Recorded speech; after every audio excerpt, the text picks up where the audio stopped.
Welcome, everybody. Thank you for being with us in this webinar called The Good Mind, Nurturing Nature, where we seek to share with all of you a fellowship around the world, a Zoroastrian perspective on sustainable development, or as we would like to say, progressing together with a Who's going on talk? May I request everybody in the audience to mute themselves, please? Thank you very much. I'm going to start again because otherwise it becomes very difficult for Yazdi Tantra, who's supporting this, to then edit it out. So if everyone would please keep themselves on mute, I'd be very grateful. Right, welcome everybody to this webinar called The Good Mind, Nurturing Nature, where we seek to share with the world a Zoroastrian perspective on sustainable development. Or as we would like to think of it, a progressive development for the good of all. And I see in our show Zarathustra a great thought leader who has given us ideas that cross domains from neurocognitive, through ecology, through entrepreneurship of all levels, intellectual, economic, and social. And my gratitude to Mr. Yazdi Tantra of Zoroastrians.net for bringing this project to the world. Before I introduce our speakers to you, and we have a wonderful array of scholars, priests, scientists, professionals, so many people, may we please take a little time to give gratitude to Mabed Soli P. Dastur, who is actually a PhD, a scientist, a Mabed, a priest, and a scholar, who always signed off with, "May the flame of fellowship, love, charity, and respect for all burn ever eternal in our hearts." If we could give a thought, a prayer, some gratitude to this wonderful person. Thank you.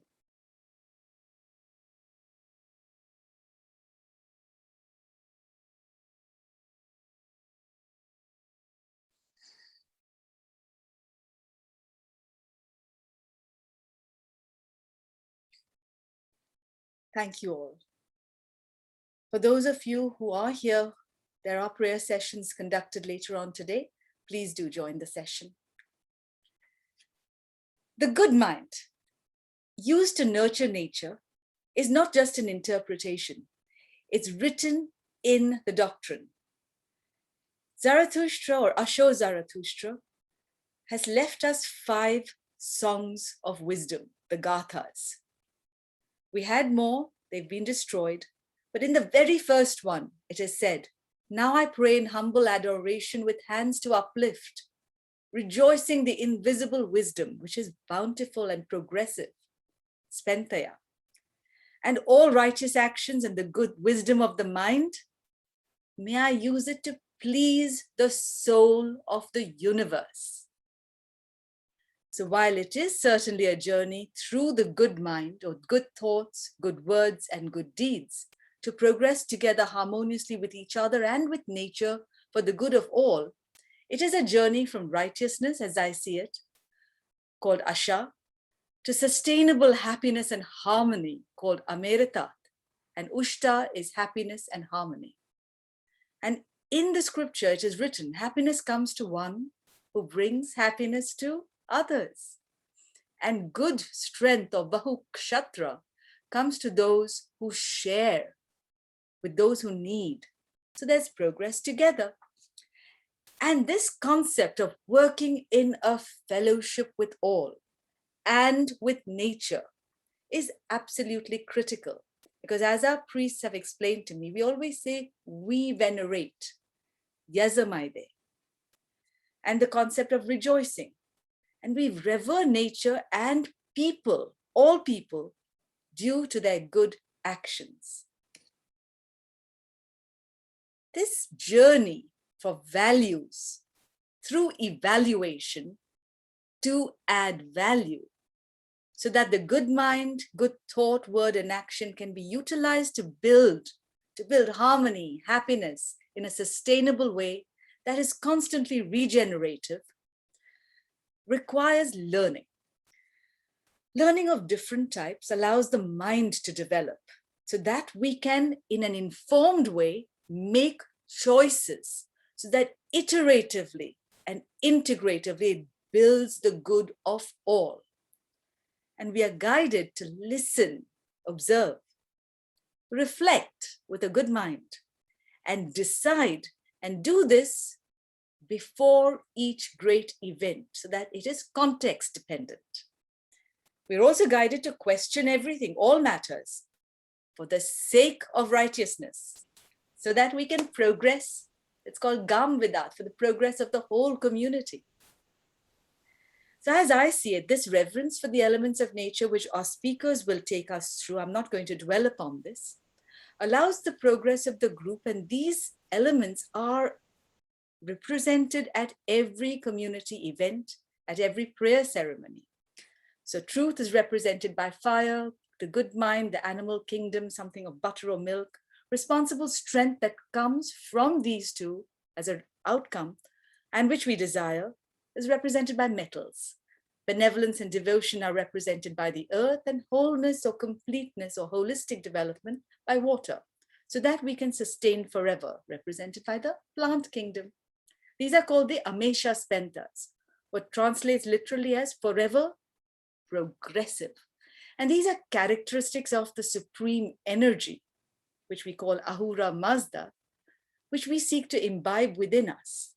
And we pray in two of the prayers at least, called the homage to the dawn and consciousness, and also the Meher Yashna. Meher is the divinity associated with justice, governance, being fair, reciprocal relationships between people, with nature. And we say in this, homage to the entire righteous creation that is, that which is coming into being, and that which will come in the future, will be. So that we see people, we see ourselves as caregivers, vidas, so that we look after and share. So we say dadat vastarev, to share with those who need, in our daily prayer called the Yatha Huvairyo prayer. So that we can build at different levels, intellectual, emotional, social, ecological, and add value through everything we do, including through the economic domain. With that, I'm going to introduce to you Ervad Dr. Ramiyar Karanjia, who is a Zoroastrian priest, an author, a teacher, and a scholar. He is the principal of the Dadar Athornan Institute, a training school for Parsi priests. He has done his MA and PhD from the Bombay University in Avastha Pelvi. And very interestingly, he is able to give us spiritual guidance so kindly and so generously to teach whenever a question arises. Over to you, Ervad Ramiyar Sahib.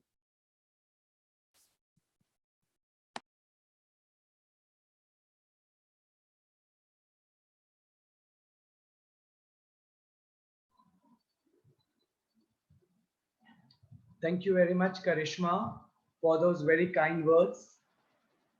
It's indeed a pleasure and privilege to join this wonderful gathering and share with you all my ideas about the sustainability of our earth.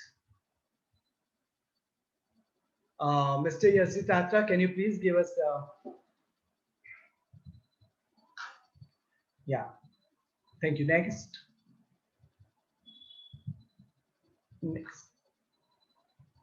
Okay.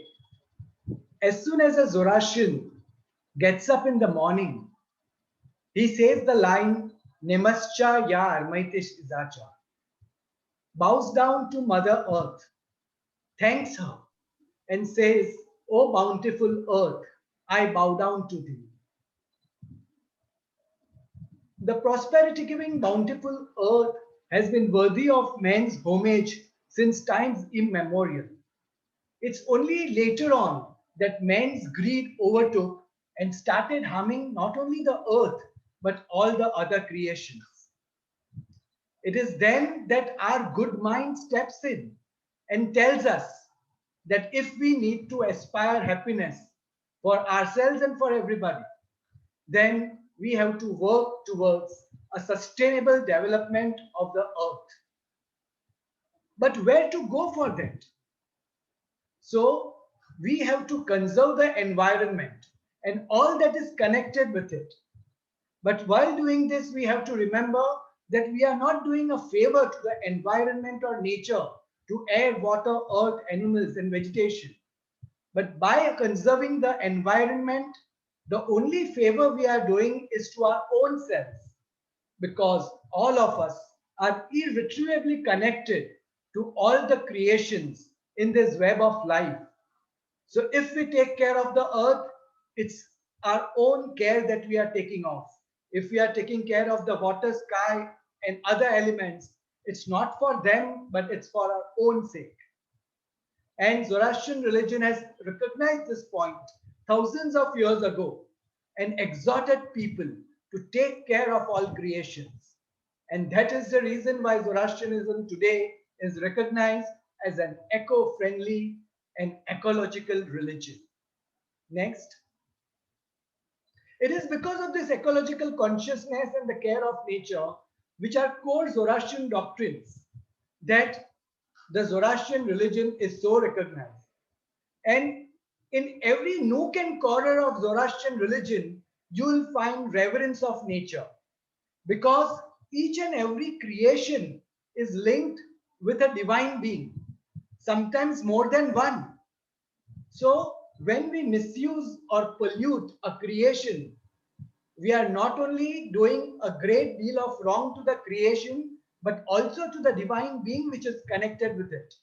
And in that way, it's a direct affront to that divine being. Zoroastrian religion then tried even more to get this idea of ecology into our life. In order to encourage us to link more closely with nature, 6 special periods of 5 days each, called Gambar, are set aside each year to celebrate each of the creations. The Zoroastrian calendar is totally in sync with nature, lest we forget nature even for one single day. Thus, in Zoroastrian religion, ecology and conservation are part and parcel of religion, part and parcel of life. Next. Now we come to the earth. The earth is a living, breathing entity, an organism in Zoroastrian religion.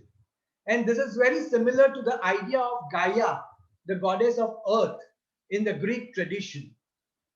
From an intellectual point of view too, Zoroastrian texts have understood the earth not only geographically, but scientifically too. And when the earth is defined in the Avestan text of Vandidar, it is stated, and I use the Avestan words, Pathanayao, Skerenayao, Dure Pareyao, which means the earth is wide, revolving, and having a vast expanse. Most of us will be surprised to know that the Indian word Prithvi for earth is an Avesta word. It has come from the Avestan adjective for earth, Perethvi, which means vast or broad, a very, very prominent adjective for earth in the Avesta. And that is why the earth is respectfully referred to as Izacha, that is giver of prosperity. And that is why we have to bow down to this giver of prosperity first thing in the day. Next. So in Zoroastrian religion, there is not one or two, but 3 divine beings who look after the earth. Firstly, it is the Spenta Armaiti, also referred to as Aspandar in later languages. It is referred to as Geush Urvan or Gosh Yazar, and also Zamyad Yazar. All the divine beings looking after different aspects of the earth. There are several words for the earth in Iranian languages, like Gao, a word which is also used for cow or kine. Zem, Bhumi, which is akin to the Indian word Bhumi, Zamid, and Zameen. See, all these words are from Iranian languages which today have percolated into many of the Indian languages. Next. Not only this, today we refer to the earth as Mother, Mother Earth. But the word Mother Earth has been there in Avesta since thousands of years. In the Avesta, the earth is referred to as Baretri. Bar means one who bears us. So Baretri is the word for a mother. So the earth is referred to as Baretri. And why not? Because the earth has all the virtues of a mother. The earth is kind. The earth is living. The earth is loving. It is nurturing. It is forgiving. It is tolerant. It takes in all the garbage that we give in and day out. And what does it give us? It transmutes all these things into positivity and gives us back only goodness, grains, fruits, vegetables, and several other bounties. So, next. So, we owe a great deal to the earth. And now coming to the prophet of the Zoroastrians, even the prophet is closely connected with the earth. The birth of the prophet was on account of the anguished pleas for help from one of the divine beings connected with the earth, Geush Urvan, which if translated means the soul of the earth. So even the coming of the prophet is linked with the plea of the earth. And what is the first line, the first mission statement that the prophet gives in the first stanza of the first chapter of the first Gatha? He says, Yaksh Nevisha Geushcha Urvanem. I have come to gladden the soul of the earth. This is the mission statement of the prophet. Next. So, we have seen that the earth takes in all negativities, but that does not mean we should keep on giving all nonsense to earth all the time. Because even the earth, like a mother, though it bears the burden, though it takes everything, it has a limit, and we should not cross the limit. And when we cross that limit, the earth cries out in anguish, in pain. That's why Zoroastrians avoid burial in the earth, to avoid the burden of dead matter on it. In fact, the towers of silence of the Zoroastrians, which are the last resting place for Zoroastrians, are built with elaborate procedures undertaken to ensure that the burden on the earth is minimal. In these procedures, prayers are recited and rituals are performed for several days, covering the earth with special iron pins weighing 300 mounds and cotton thread to partly reduce the earth's burden on this, because day in and day out a corpse will be placed over there. So there is elaborate preparation in a tower of silence to take in this burden of negativity. Next.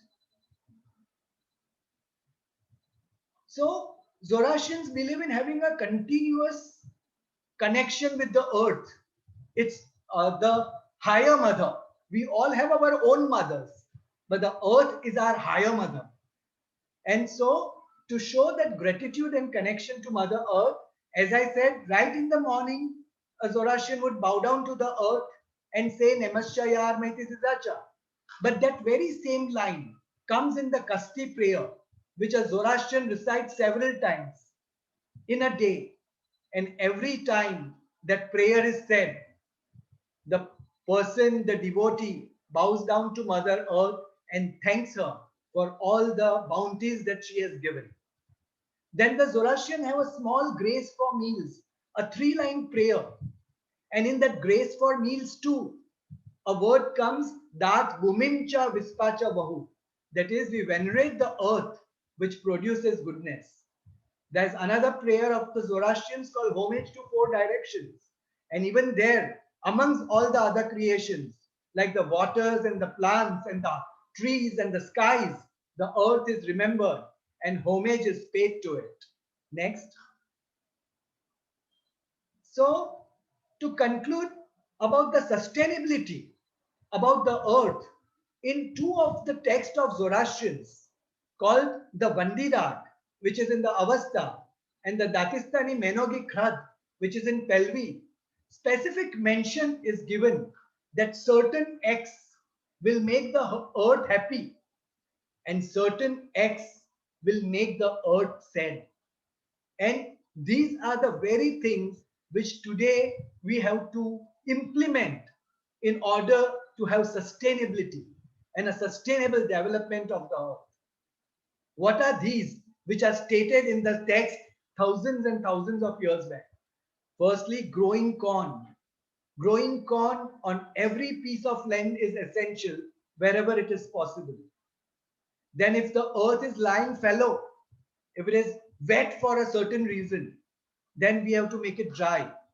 And if it's parched for some reason, we have to give it water.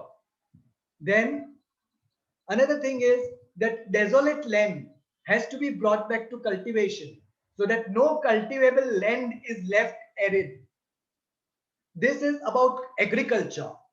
Now we see about the field of livestock, that these texts tell us to make shed for livestock and to breed cattle so that it helps the earth with their manure and other things.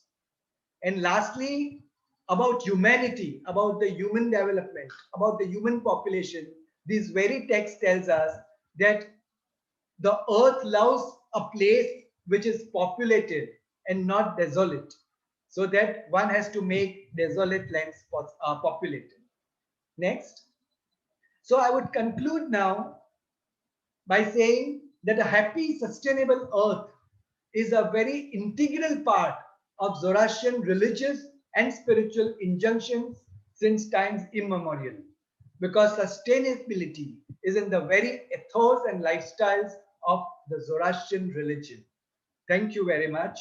Atha Jamyad Yatha Afrinam.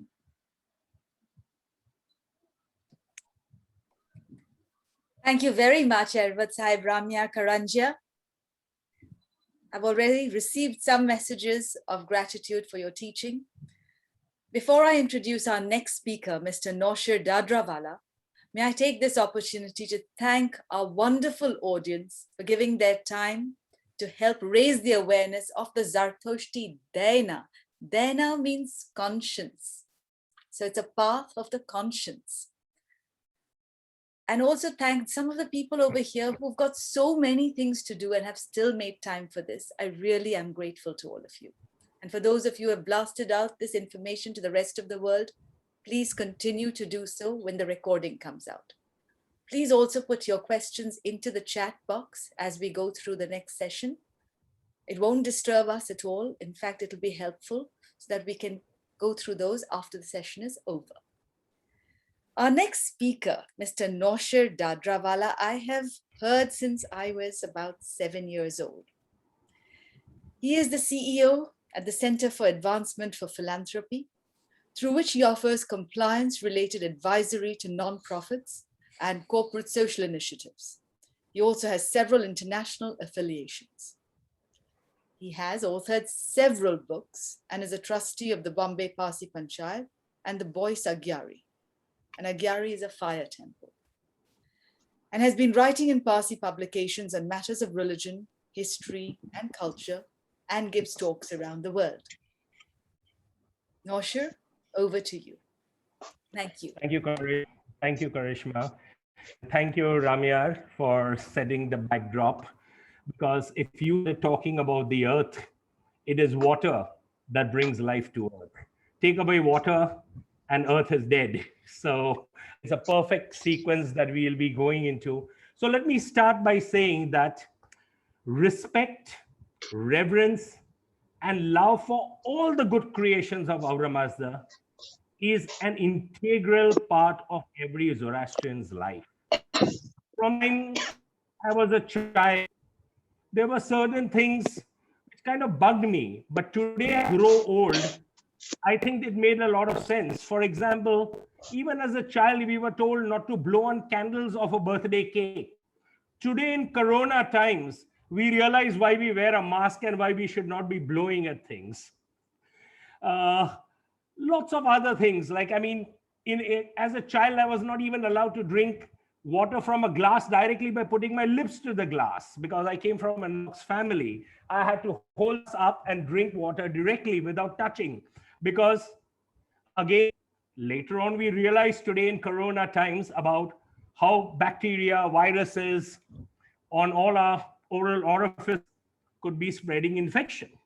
So this reverence, respect, love for all creations is intrinsic. In fact, cleanliness has been an intrinsic part of every Zoroastrian's life.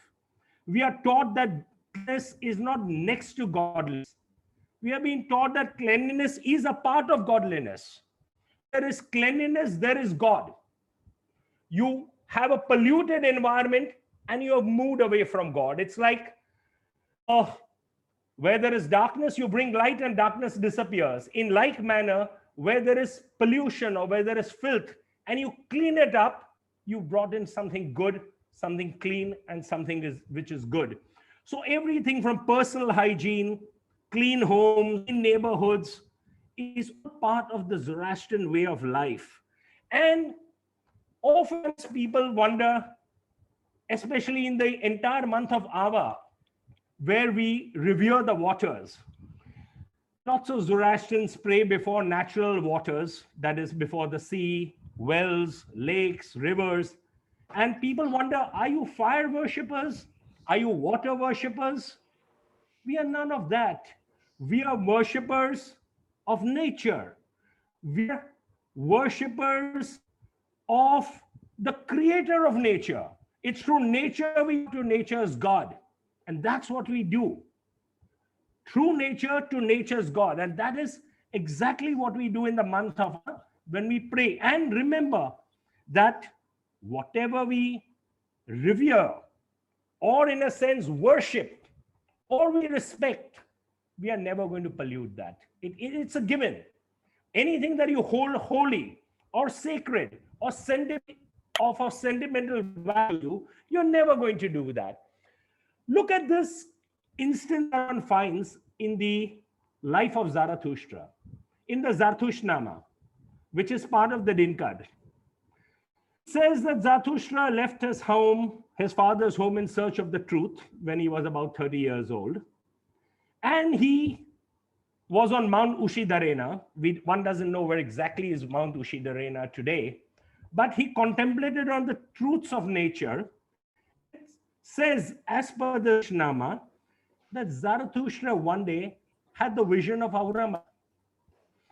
And in an allegorical form, it says Zarathustra asked his question, his very first Ahura Mazda, in which the summary of how a Zoroastrian should live his life is found in the first question and the first answer that Ahura Mazda gives him. So what does Zarathustra ask Ahura Mazda? He says, "O Lord Ahura Mazda, who's the best person among all the people of the world? Who's the best?" And Ahura Mazda, the Lord of Wisdom, is supposed to have answered that he who walks on the path of Asha. Now, what is Asha? Asha is truth, righteousness, divine order. So one who is truthful, who is righteous, and lives his life in sync with the divine order is the best person.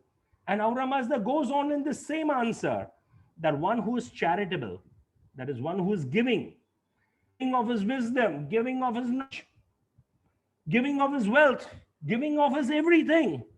One who is just, who reveres the fire and reveres the water and is kind to even animals.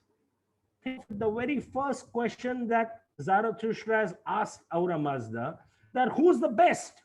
And this is Ahura Mazda's answer. It's a summary of the Zoroastrian way of life.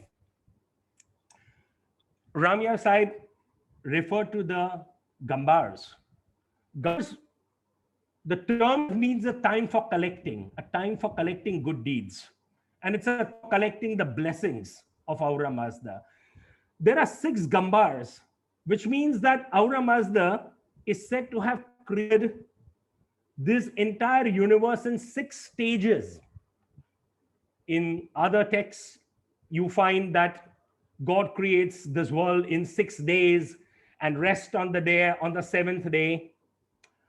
In the Zoroastrian tradition, one talks 6 of creation, and these Gambars are named, but without going into the technicalities, it says that at the first stage, Ahura Mazda creates the skies. Then he creates the waters, then earth, vegetation, animal, and finally man. Now, even if you look at the theory of evolution, this is so much in sync with the theory of evolution that earlier everything was in a gaseous state. With a little bit of cooling, there was water. Further cooling, and there was the earth's crust. And then there was vegetation, and the animals, and finally man. And you find the theory of evolution embedded here. But what is it that we do at the Gambars? Most tend to think Gambars are time for feasting. It's not so. Gambar is a time for thanksgiving. A community meets to feast, but before that, there are rituals of thanksgiving that are performed. There is a jashan that the priest or a religious ceremony that is performed to thank Ahura Mazda for all these bounteous things. And what you are told for, you always want to be preserving. Now, to come directly to the topic of water, the deity that presides over water when it comes to the archangels or the Ameshasmenta is Khordad. Khordad is Havratat, Avestan Havratat, which means perfection. And the angel, the divinity that presides over water is Ava, which represents purity. Think about it, both of these are feminine deities. One, the archangel represents perfection, and Ava represents purity. Perfection comes through purity, and purity brings perfection. And in the ancient times, just as we have fire temples today, we had temples dedicated to Anahita. Even today, in a place called Kangavar, not too far from Hamadan in Iran, you find the ruins of the temple of Anahita. And water is a giver of life, just the way even fire is a giver of life, because fire animates. And water also a purifier, just like fire. But fire is other, a male divinity. And often one finds that when fire purifies, the fire purifies in a sense of destructively. It destroys something, reduces ashes, but it's still purified. But water does not destroy. A very feminine trait of water one finds in the Zoroastrian theology. If you look at even the deserts of Iran, in the deserts of Yazd, you find several mountain oases. These are places of pilgrimage for Zoroastrians. Zoroastrians go to these places to offer worship literally. And why do they do that? You go to the most famous shrine in Yazd. It's called Pir-e-Sabz. Pir means the ancient shrine, and which is green. Sabz means green. And what is the divinity that is revered over there? The divinity they call there is Banu Hayat. Banu means lady, and Hayat means life, the giver of life. Pir-e-Sabz is located in the middle of a salt desert for a radius of 30 to 35 kilometers. Not a blade of grass grows. There on the mountaintop, there is water. And because there is water, there is life. You'll find vegetation there. You'll find small animals over there. You'll find birds over there. You'll find fruits and vegetation over there. And there is life. In the middle of a desert, you find life coming, and that's thanks to Banu Hayat, the giver. And not too far away from these places, you find a Zoroastrian invention, an invention of what is called kanats. Kanats are these underwater systems where Water is conserved even in a desert. You could be right middle of a dry, arid desert. And in these qanats, you could go a little deeper and you will find fresh, cool drinking water, although the outside temperature could be anywhere close to 45 to 50 degrees Celsius. And you can find cool water from the qanats. And Zoroastrians who came to India continued this tradition in their households by having the system of what is called the takas. Old ocean houses in Gujarat, in South, North Gujarat, rainwater was harvested and takas to give them water, clean, pure water for the rest of the year. We all know scientifically that 7% of the Earth's surface is water. 60% of the human body itself is water. But what's more, the human brain, which makes us all think and talk and do everything, 80 to 85% of the human brain is water. This is science. And what do Ava as? Ava is the guardian of knowledge, the giver of wisdom. Something to do with the brain? That 85% of that is water? I don't know. But it's something that occurred to me this evening. Coming towards a conclusion, once again, if we go back to Zarathustra, remember the first question and answer was there. After that, it is said that Zarathustra received the revelation for almost 10 years, according to the Zatushname.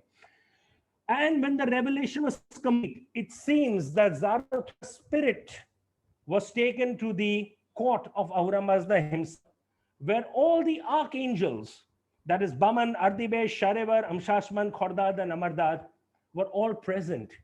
All had a message for mankind. Baman Amshasman, obviously the guardian of animals, told Zarathustra, tell people to care for animals. Ardibesht, who presides over the fire, told Zarathustra, tell people to revere the fire. Sharevar, which is over metals and minerals, tells Zarathustra, use metals wisely. Even metals can be used destructively, remember. You could use a sword to heal, or you can use a sword for homicide. It could be any of those. Asmandad, of course, the spirit of earth, be kind to earth. And Khordad, Havratat, revere the waters. And Amardad, care for vegetation. So all these good creations of Ahura Mazda, we were told to revere. And with this final verse or message that comes from the Shaish Ne Shaish, it's a Pahlavi text. And I will read only the English translation for you of what it says. It says, whoever teaches care for all these good creations, which we named just now, animal, fire, metal, earth, water, vegetation, whoever teaches care for all these good creations does well and pleases the bounteous immortals, that is these Amesha spenters, and his soul will never arrive at kingship with the hostile spirit. That means you'll always be in kinship with the right mentality, the hostile spirit. When he has cared for creations, the care of these bounteous immortals are for him. And he must teach this to all mankind in the material world. And this is the message of the Shaish Ne Shaish. Thank you very much for this opportunity to share my views. Thank you, Karishma. Thank you very much, Noshir. Our next speaker is Mrs. Jerou Panthaki RamMohan. She is an alternative medical practitioner. She's also my mummy. She's with me here. An educator and a life coach. She works honorarily over the last so many decades for the good of both health and humanity. As a learning and development mentor, Jerou works to catalyze the growth of individuals.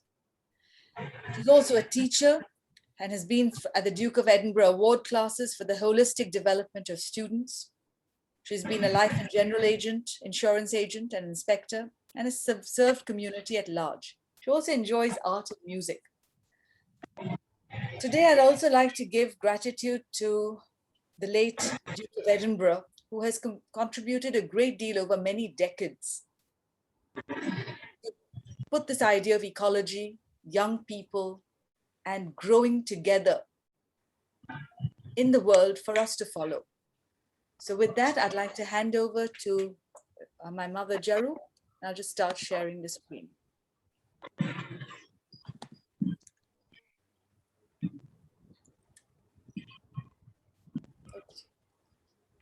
The great scholars have already spoken ahead of me. Please bear with me and my little knowledge. Air is what we all breathe. I'm going to speak about air today, which is absolutely central to our very existence. Asho Zarathustra dedicates the very breath of his life to Aura Mazda, the supreme wisdom called energy. Why have you changed it?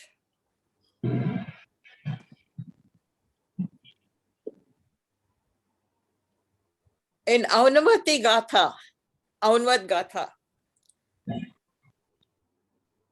Zarathustra Sahib has already declared his dedication to the Holy Spirit, the Aura Mazda. And we know that one can't live without breath for more than 3 minutes.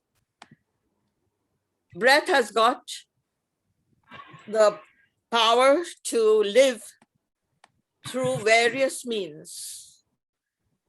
We take in the air, we breathe out carbon dioxide. Air gives us the health and the ability to digest our food, the ability to live a healthy life if the air is pure.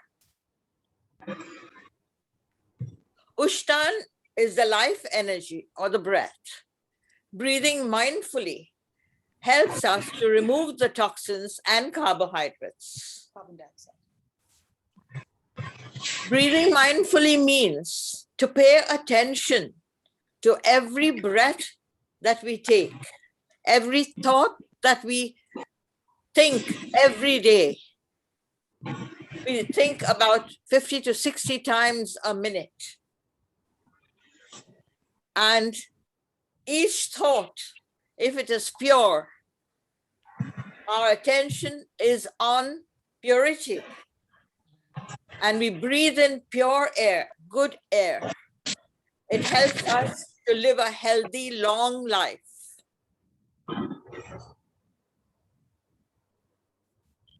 What have you done?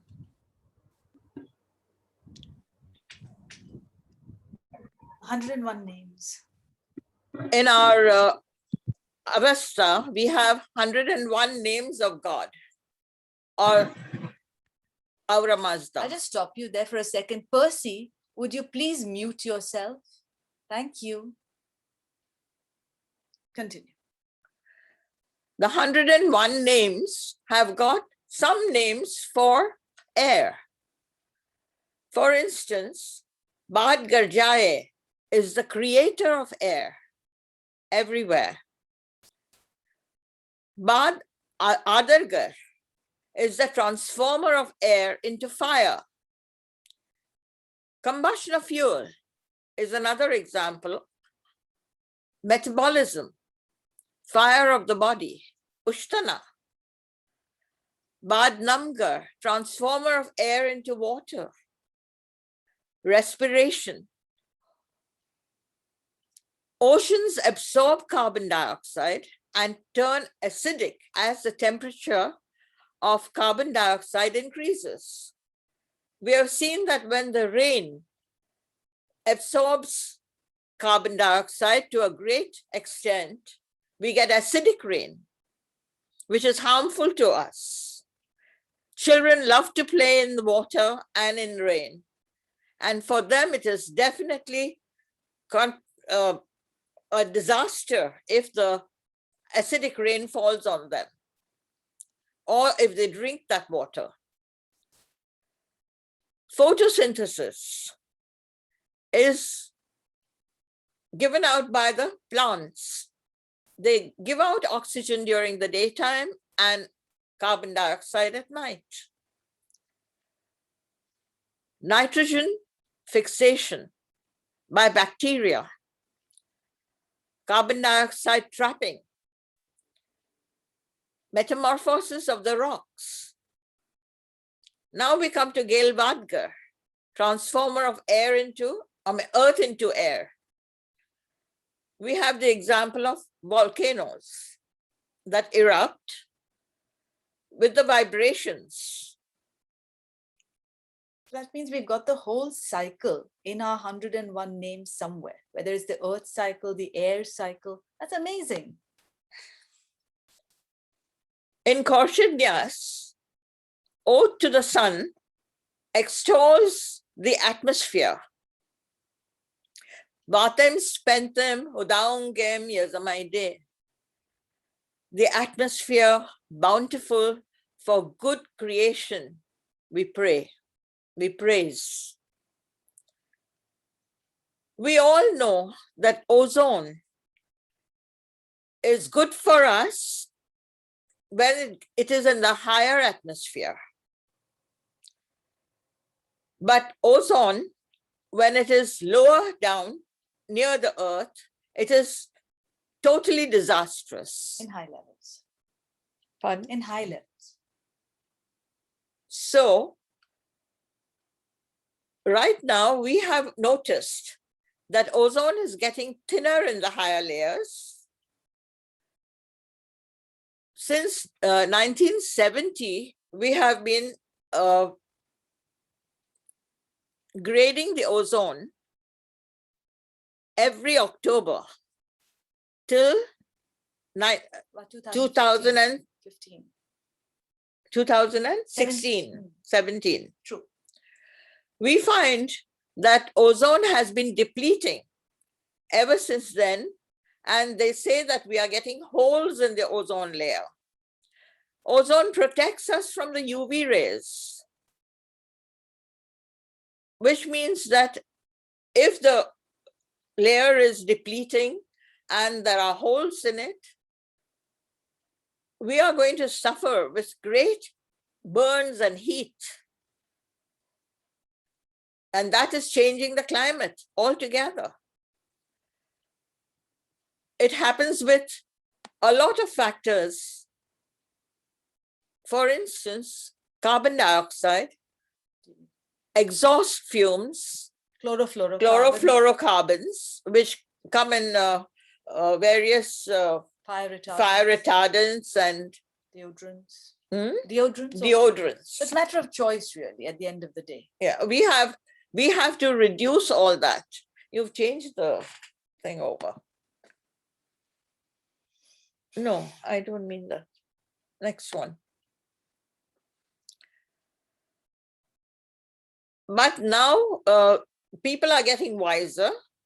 They understand that they should not be using too much deodorant or fire extinguishers unnecessarily. Of specific types. Pardon? Of specific types. Yes, there has to be some sort of a change in all these things in order to preserve the purity of the air and the ozone layer. Purity of the air comes through our attention and innovation.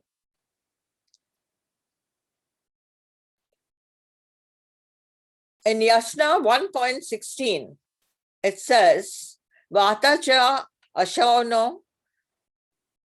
It also comes in the Char Dishauno Namaskar. And it is in the Char Dishauno Namaskar. Wind is eulogized, bringing rain. In Goadyast, O Bad, O Andarvai, the winds, the atmosphere. Also in the Duanam Satayashna. Also in Duanam Satayashna. Wind is a good thing if it is breeze, but wind can be harsh in the form of tsunamis and tempests, storms, and very destructive.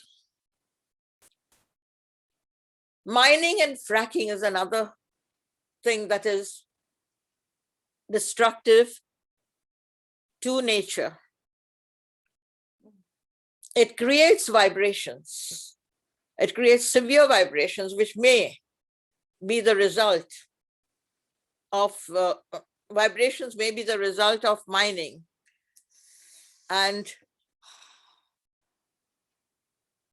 unnecessary mining and unnecessary fracking in order to gain wealth is against our Zoroastrian principle. Yet we need innovations to achieve. Yet the we same do good, need innovation.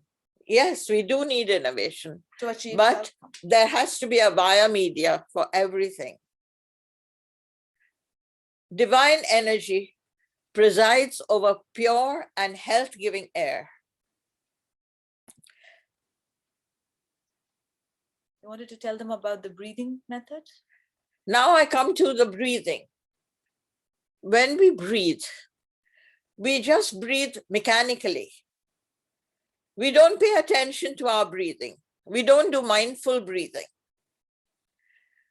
We have to have the intention and the attention when we breathe, so that we can breathe fully into our lungs, not just the 1/3 upper portion of the lung, which we normally breathe in. When we breathe fully, our blood becomes purer. We remove all the toxins and carbon dioxide. We have to concentrate on our breath, and that can be best done by taking deep breaths. Take it as an exercise or do it regularly. Both are beneficial to human beings. The best way to breathe is to meditate on your breathing. Have your intentions focused with attention and concentrate on your pineal gland through your 3rd eye, which is between your eyebrows. If you put in a line from your eyebrows into your brain, you will find another plumb line dropping from the sulcus, which is open at birth. When it intercedes the line from the 3rd eye, the point at which it intercedes, there is a little grain of rice-like gland, a hormonal gland, an endocrine gland, which is responsible for all our emotions and various other physiological changes. The best way to breathe is to concentrate on that and put your tongue on the palate in order to create space at the back of your throat, and breathe out first. Don't breathe in first. Breathe out first so that you create vacuum. Aura Mazda abhors vacuum. God abhors vacuum. So it gets filled up with air.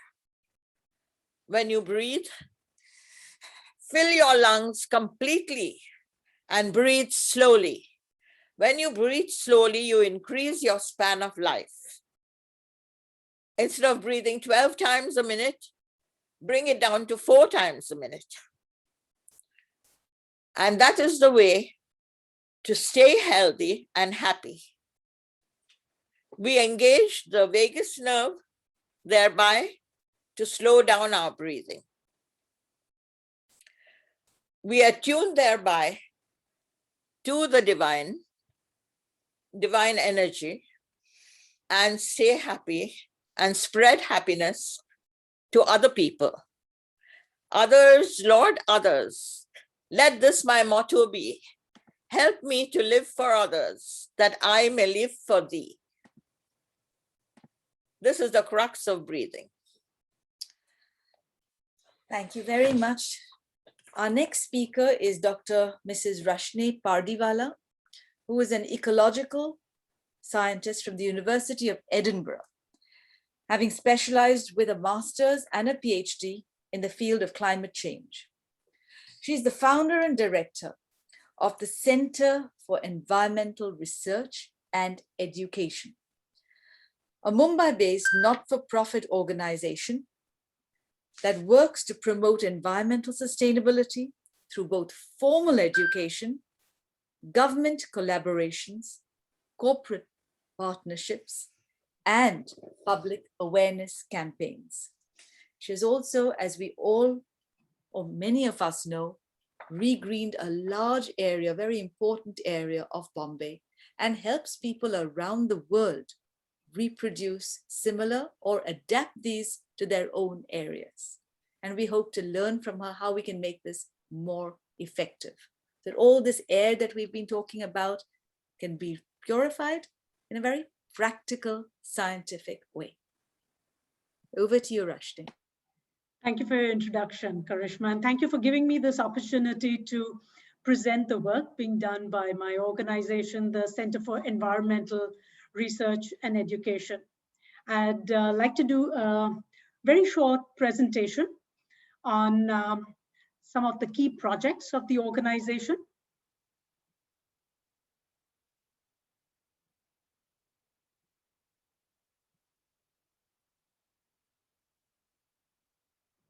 Great.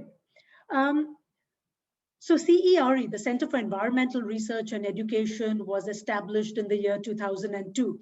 And as Karishma mentioned, we aim to promote environmental sustainability through any means possible, because for us, action is very important. We need to move as a society from knowledge to action. We really do not have the time or the luxury of procrastinating when we are faced with climate change and global warming.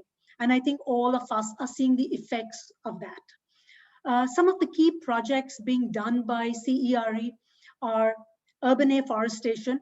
And I'll give you a brief background on that project, because it's through that project that we undertook the greening of Dungarwadi, which is a tower of silence here in Mumbai, in partnership with the Bombay Parsi Panchayat. And it's a great model of how communities can come together to start practicing environmental sustainability and taking responsibility for their own environment. Another project that we do, again, looking at a natural element, is schools on solar, where we help a lot of low-income schools adopt renewable energy and get solar electrified. And as Noshir mentioned, the importance of rainwater harvesting. As an ecologist, I truly believe that fresh water is a rare commodity. We possibly will be facing a lot of world conflict over fresh water. I mean, our next wars are over fresh water, and we've seen that between states. We've seen that between countries. And it's really important to start practicing environmental sustainability. To give you a brief organizational background, we started the urban afforestation project in the year 2015, because we truly believe that our cities, our concrete jungles, need to be greened. And it's really difficult finding open space in cities with high real estate prices. Even planting a tree has become a rare opportunity for us.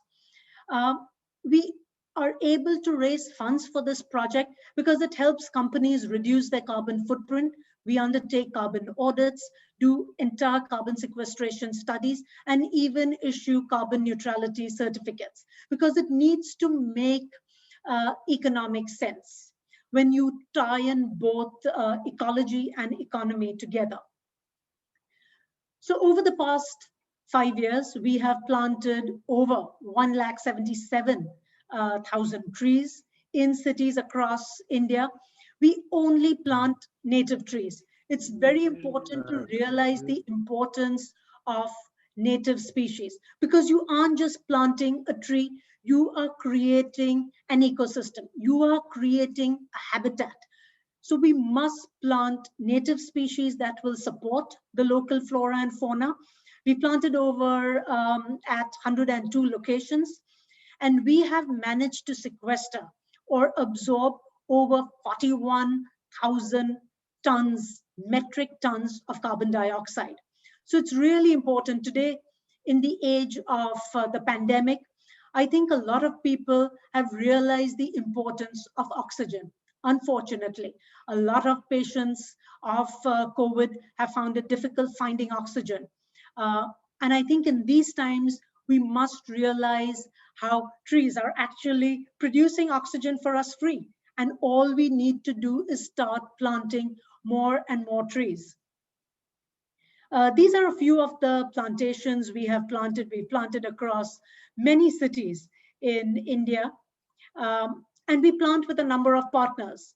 They include the armed forces, army, navy, the police forces, the railways, anybody who has a little bit of free, open land in cities, and they would allow us to plant native trees.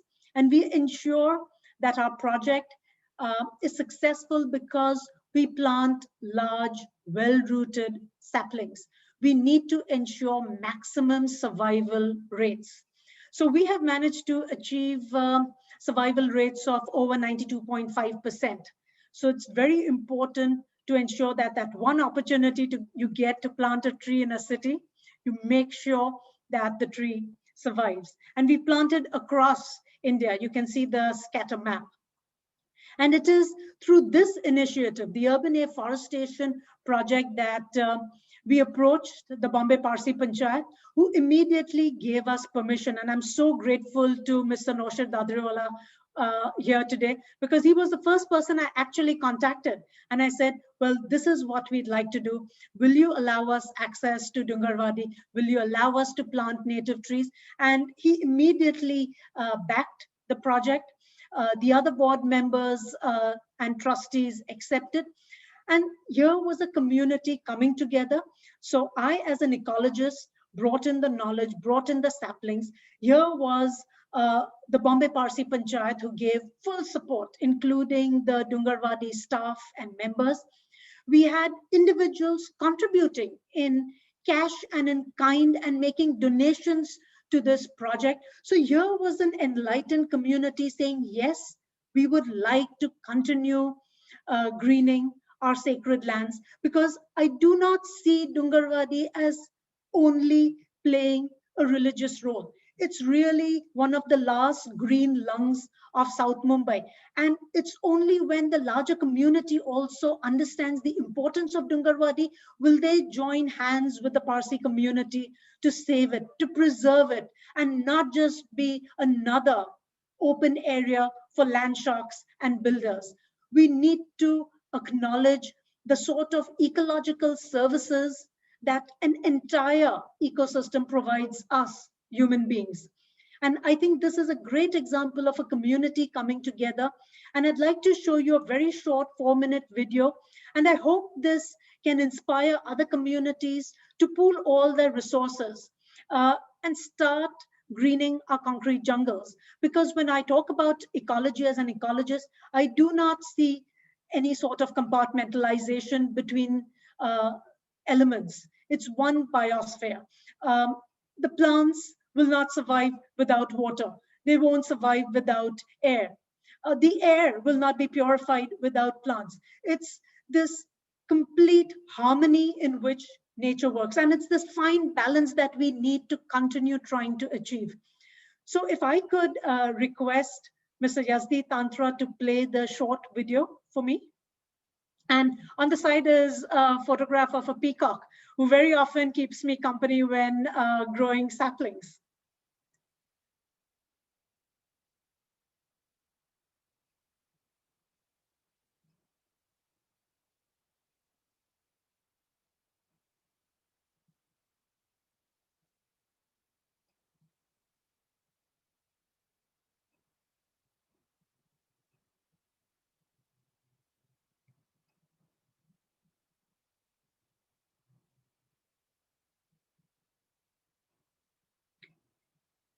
Yasdi, would it be possible to have the sound as well?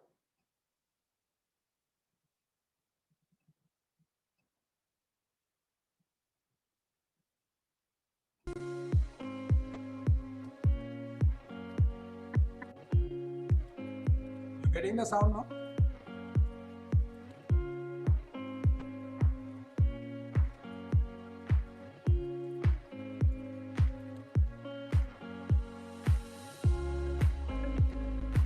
Are you getting the sound?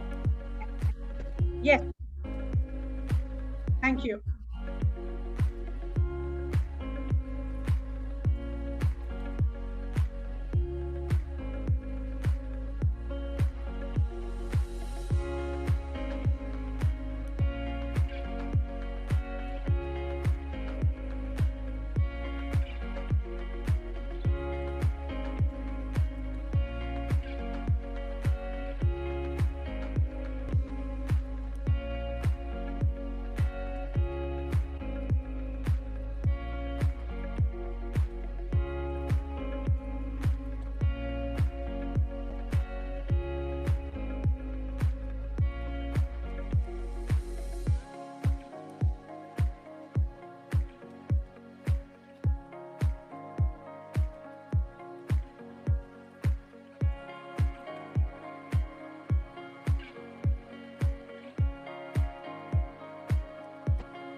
When I first entered Dungarwadi, the forest was under a lot of stress and rather degraded, being situated in one of the most polluted cities of the world.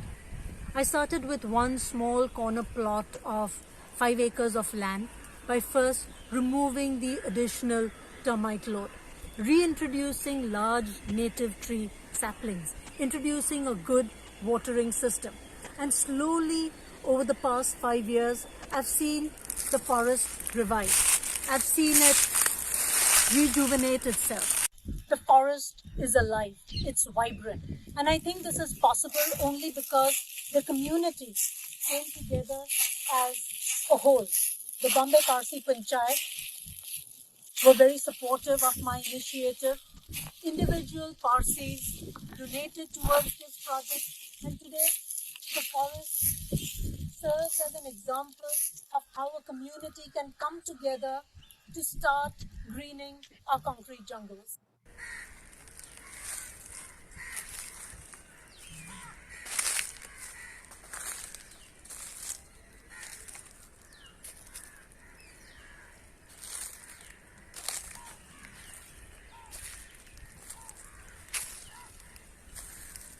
I truly believe that nature has an amazing ability to bounce back if we only gave it that one opportunity. I think communities need to come together to start greening their concrete jungles, to start reviving forests. Biodiversity is required for our survival.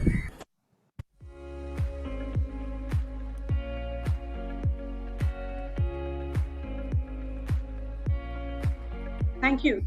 Yes. Thank you very much, Rashneh. Beautifully said. Bring out the spirit of collaboration, community, the earth, all the different elements. Very, very well said. Thank you. And bring together the concept that entrepreneurship happens in so many different ways. Do continue. Thank you. So that was one project of the organization, which is urban afforestation. And I think that all goes hand in hand with the aspect of practicing sustainability. And another way of reducing our carbon footprint, another way of reducing pollution is adopting renewable energy, especially in a country like India that is blessed with ample sunlight. I think solar is the way forward. And we have helped a lot of low income educational institutions start adopting renewable energy. And the impact has been very, very significant. We have saved over 16.8 million units of electricity. Our financial savings have been exceptional. Carbon again gets sequestered, and we've helped over 21 institutions today run entirely on solar. And for everyone who has a misconception that, oh, solar isn't sufficient, let me tell you that right now we are solar electrifying a large hospital, over 80 kilowatt system that's going to run an entire children's cardiac care hospital right here in Mumbai. So it's really important to start practicing sustainability. And these are things that can very easily be done. And finally, another aspect of environment. So it's not only looking at afforestation, looking at renewable energy, it's also water. I think we all can very easily start conserving water. And rainwater harvesting is one of the best ways to really recharge our groundwater table. Today, a lot of individuals only think about surface water, but our wealth and our water security really lies in our groundwater table that has developed over millions and millions of years. But unfortunately, because of poor water management systems, our groundwater table right across India, right across so many continents has decreased. And it has decreased substantially by over 50, 60 feet. I mean, a generation previous to mine, when they dug bore wells, they would hit water at about 50 feet. Today in India, you can hit a bore well to 200 feet and still not get water. And that is the water security that we lack. And really, what does it take? I think rainwater harvesting is such a selfless act where you can recharge the groundwater table and everybody around you benefits. And it makes financial sense. So for everybody looking for, an excuse not to practice sustainability, let me remind you, and I'd like to end on this note, that as a species, our very survival depends on our ability to live in harmony with nature. We share this planet with so many other species. We are not the apex species. This planet really doesn't need the species. It can do without it. Our survival is dependent on this planet. So I think it's really important to start practicing sustainability, looking at all our natural resources and working towards conserving them.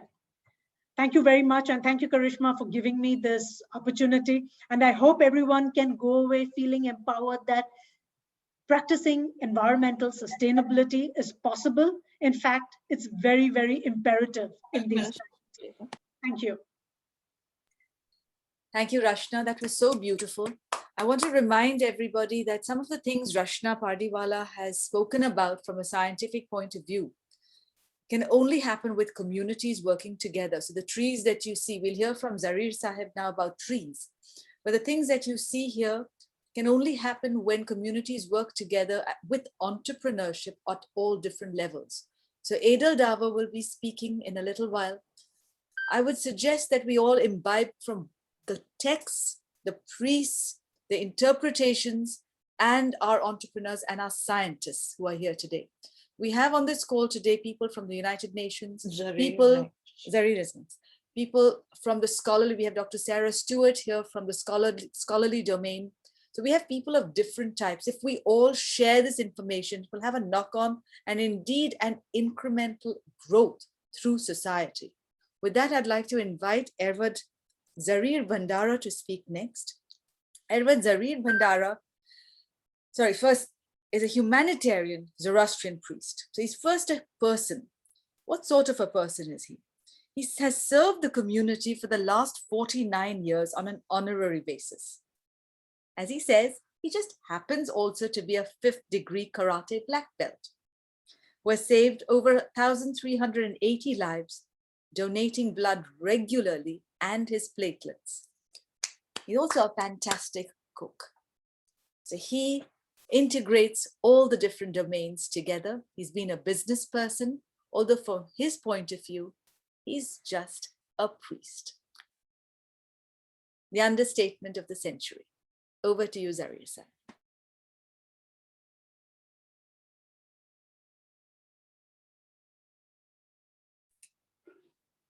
Thank you for your kind introduction, Karishma. And thank you so much for including me in today's program with these esteemed speakers, especially my learned friend, Dr. Ervad Ramiyar Karanjia, who has helped hundreds of students, if not thousands, to ordain as priest, and creating awareness about Zoroastrian religion through different medias and his own website. And Dr. Noshir Dadrawalla, who has transformed thousands of people's lives through his exceptional journalistic skills, and with his mighty power of pen, has brought unity in humanity.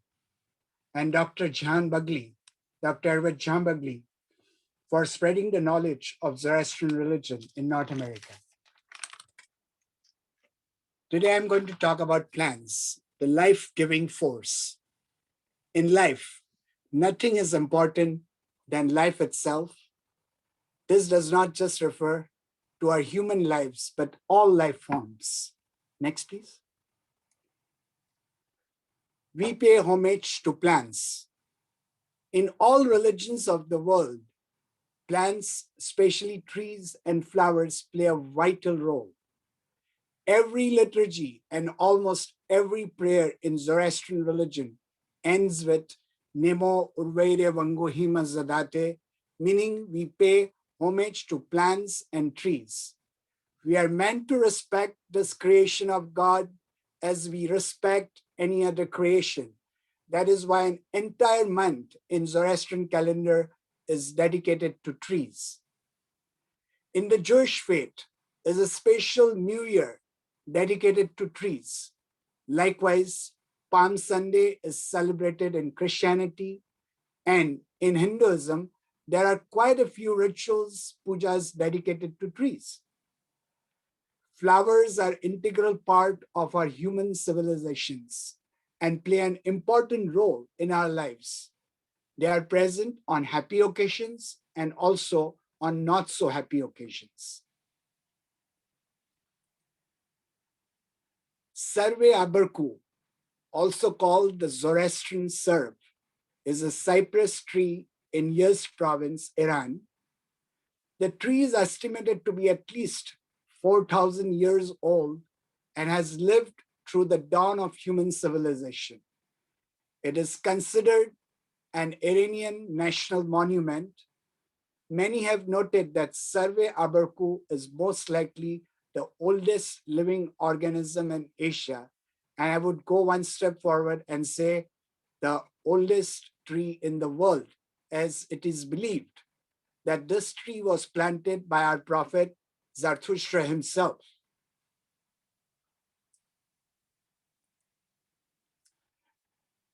A Hindu woman praying to the revered peepal tree, depiction of the Palm Sunday. In Islam, Prophet Muhammad said, if a Muslim plants a tree or sows seeds, and then a bird or person or an animal eats from it, it is regarded as a charitable gift for him until the day of judgment. Feelings and communication. Yes, plants can feel emotions just like we human beings do, and they can also communicate. The communication is not through words, of course, but through energy. Unani is a system of alternative medicine in which it is believed a tree can communicate with a human being telepathically as to which plant is good for them at a given moment. By scanning a person when they touch the tree and telling the person which fruit to pluck. They feel for us and long for us as we feel and long for each other. I live in the city of trees, Irvine in California, and coincidentally, Karishma asked me to talk on the plant kingdom. I'm very blessed to live in this little piece of heaven on earth. My front yard and backyard are full of trees. If I'm going on a long journey, Dave, the plants know and become sad, just like our loved ones. When I come back and land at the Los Angeles International Airport, which is about 50 miles away from my home, they can sense my arrival and start feeling happy. Isn't that amazing? I call it supernatural intelligence. Caring, sharing, giving, loving, networking. Just like we care for each other, plants do too. And they also care for us by demonstrating unconditional love. No matter how badly we treat them, abuse them, they continue to provide us life-giving and sustaining oxygen. They provide us with all the nutrition, herbs, medicine, and from A to Z, vitamins and minerals, all for free. They are such caring, sharing, loving, and giving beings. Recently, a question was asked about the longest living trees, the German Shermans, which are about 250 feet tall, and some of them have survived over 2,000 years. How do they survive the natural calamities like tornadoes, earthquakes, and storms? The scientist answered, whenever they see danger, their roots take hold of neighboring tree roots. They support each other, no matter what species they are. Their united goal is to survive and serve. This is what I call the networking of all networks. Speaking of which, I want to recognize the networking started by Dr. Karishma Koka of Collective Consciousness on the global network formed by Mr. Yazdi Tatra and Mr. Meher Amalsad. The future of all living beings is intertwined. The pledge to make heaven on earth. How about we make a pledge today to learn and practice the qualities which plants possess, such as caring, sharing, and giving, and also let us make a sincere effort to take better care of our environment and each other. Thus, we can create heaven on earth here and now. So a couple of ways we can take better care of our environment. One, by cutting back on our use of water, use of fossil fuels, composting our plant-based trash, using less plastic and more reusable items. And two, choosing plant-based meals more often, or better yet, switching to a fully plant-based diet. Why? Because animal farming is one industry that creates more pollution than all the other industries put together. Horvatat means to live a perfect life, full of bliss. We can do so by implementing plant qualities and by spreading happiness and wisdom. Thus we become Ameritat, immortal through our good deeds. Thank you and God bless you. Thank you very much, Mabed Saib Zarrir. Towards the end of this program, I'll be sharing some resources with you, which I suggest we all go and find out more about. So the Fazana Journal's issue of the 2020 December, or the winter issue, has got a lot on environmental sustainability. Mr. Noshir Dadrawalla will share an article, and I'll share it with you on water. And let us build this as a learning community, so that Ramiyar Saib has got a lot of articles that he puts on the web. Jehan Bagli Sahib has written a phenomenally beautiful series of articles that I can share with you. So let us share resources, because in this sharing, we will grow, we will really prosper. The WZCC has got articles on how to grow and how to prosper and share with others. And then we will be having talks in the future by Professor Farooq Mistry and Kojeste Mistry on how sustainable development can be achieved through growing communities. These are very powerful ideas. So let us all grow together and share this throughout nature. Our next talk is by Mabit Sahib Zerxis Bhandara. I welcome you, Mabit Sahib. He's a very young priest who has dedicated a large amount of his life. So his biography is very small, but his work is rather large. So he's a 25-year-old ordained Navar, which he finished in 2006, and Martab, which he finished in 2007. So these are the levels of priesthood that one can achieve. I've heard him pray, and it's a phenomenal amount of dedication that has gone into his training. And it's a dedication of an individual and a whole family, indeed of generations. He is very well versed with the practice of all Zoroastrian outer liturgies, and additionally performs inner liturgical barge rituals regularly. His life's passion has always been the study and the understanding of religion. Other than Mobedy, he's also perused an education in the field of religion and completed a BA in religious studies from the UC Santa Barbara in 2018. It is very, very difficult to balance a prayerful life at this level with an academic life, and my gratitude and respect to you, Zerxis. Over to you. And indeed to your whole family. Thank you very much. Thank you, Karishma, for that beautiful introduction. Thank you all for being here today. It's truly an honor, and I'm very humbled to be sharing this platform with such renowned speakers and experts in their respective fields. I'm even more honored to be presenting on fire, which is of course, as you all know, the fundamental of our belief system. So I'll start off by saying that fire has played an active part of the Earth's natural cycles from the time of the planet's creation. As we know, the planet started some 4.6 billion years ago, when the Earth began revolving around our sun during what is known as the Hadean Eon. In the Hadean Eon, the Earth was just a mass of churning oceans of fire.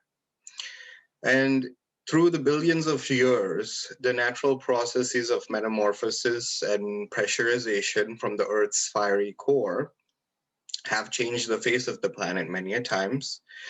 And that's how fire has been important in the Earth's and also the environment's production, because it's responsible for creating our atmosphere through geothermal processes, making it possible for life to form on our planet.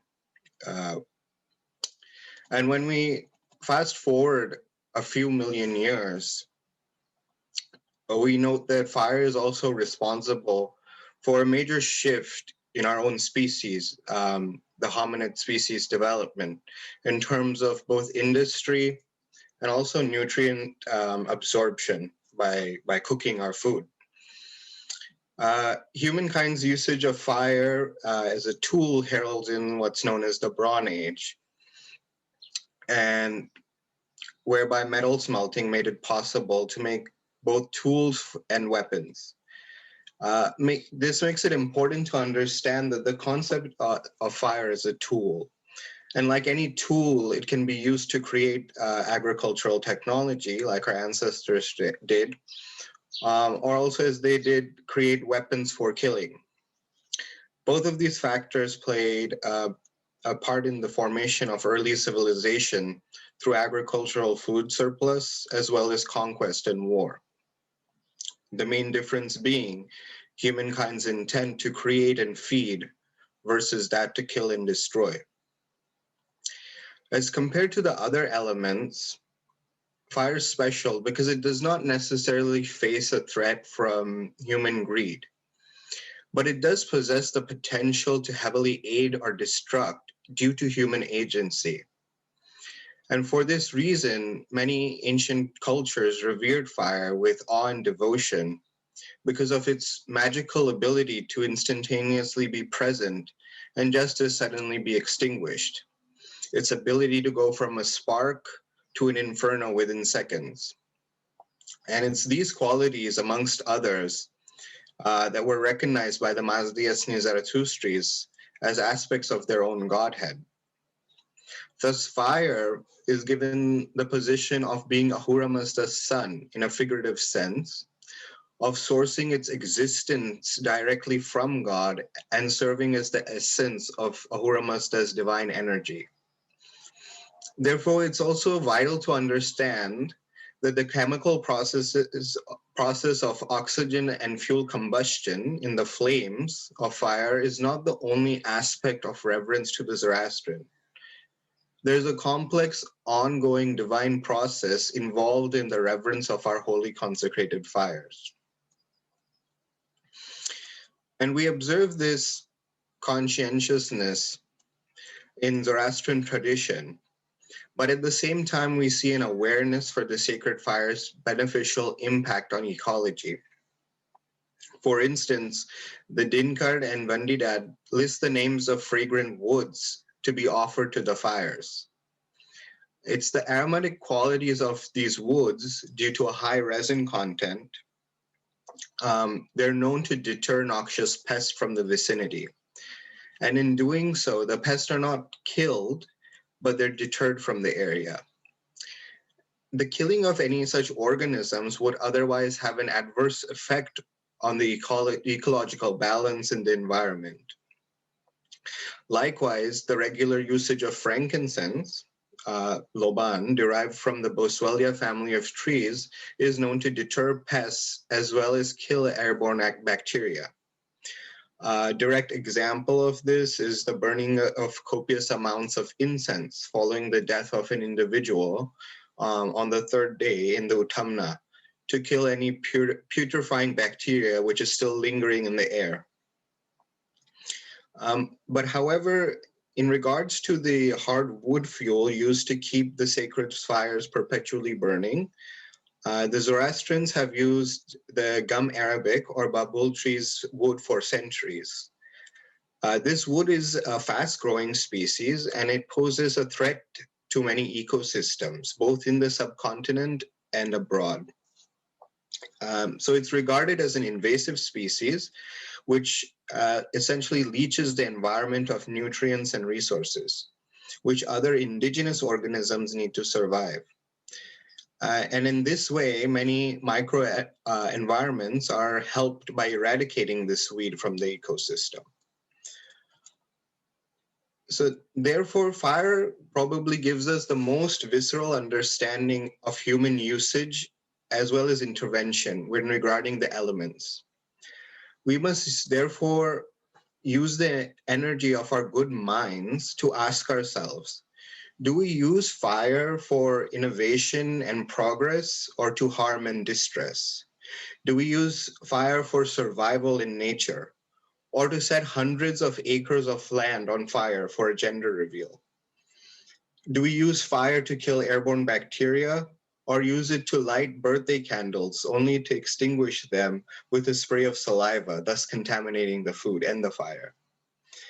And so it's important to constantly ask of and assess our relation to fire and the impact on it of human agency pertaining to the environment in a larger sense.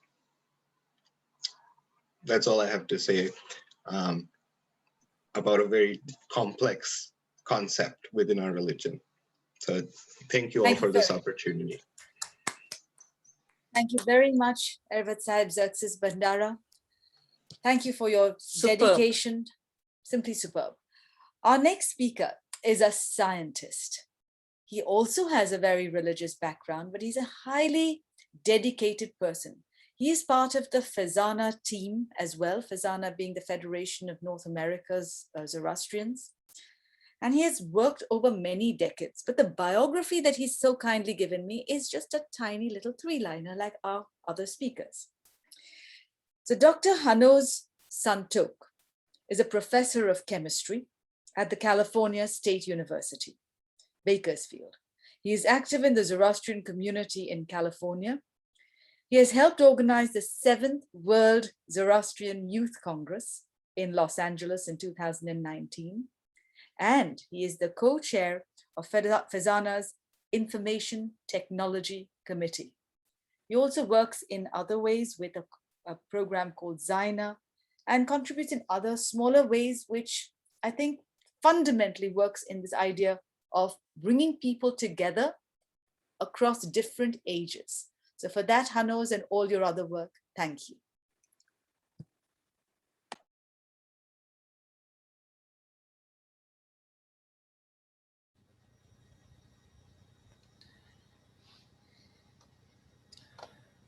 All right, well, thank you very much for that introduction. I'm very honored to be here today and to have the opportunity to speak on this platform. I'm trying to share my slides here. Just give me 1 second. May I do it for you if you prefer? It's your choice. Sure. Okay.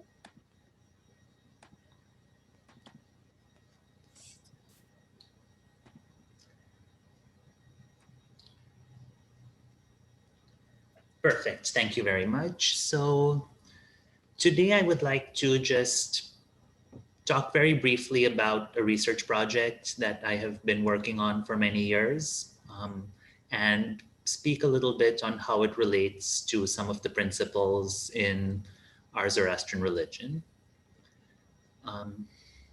And you will see that this modern science has a foundation in our ancient religion and our ancient scriptures. So this is really a connection between religion and science, which I think is amazing. I think it's beautiful how our religion, which is so many thousands of years old, is relevant to cutting edge technology and cutting edge scientific research.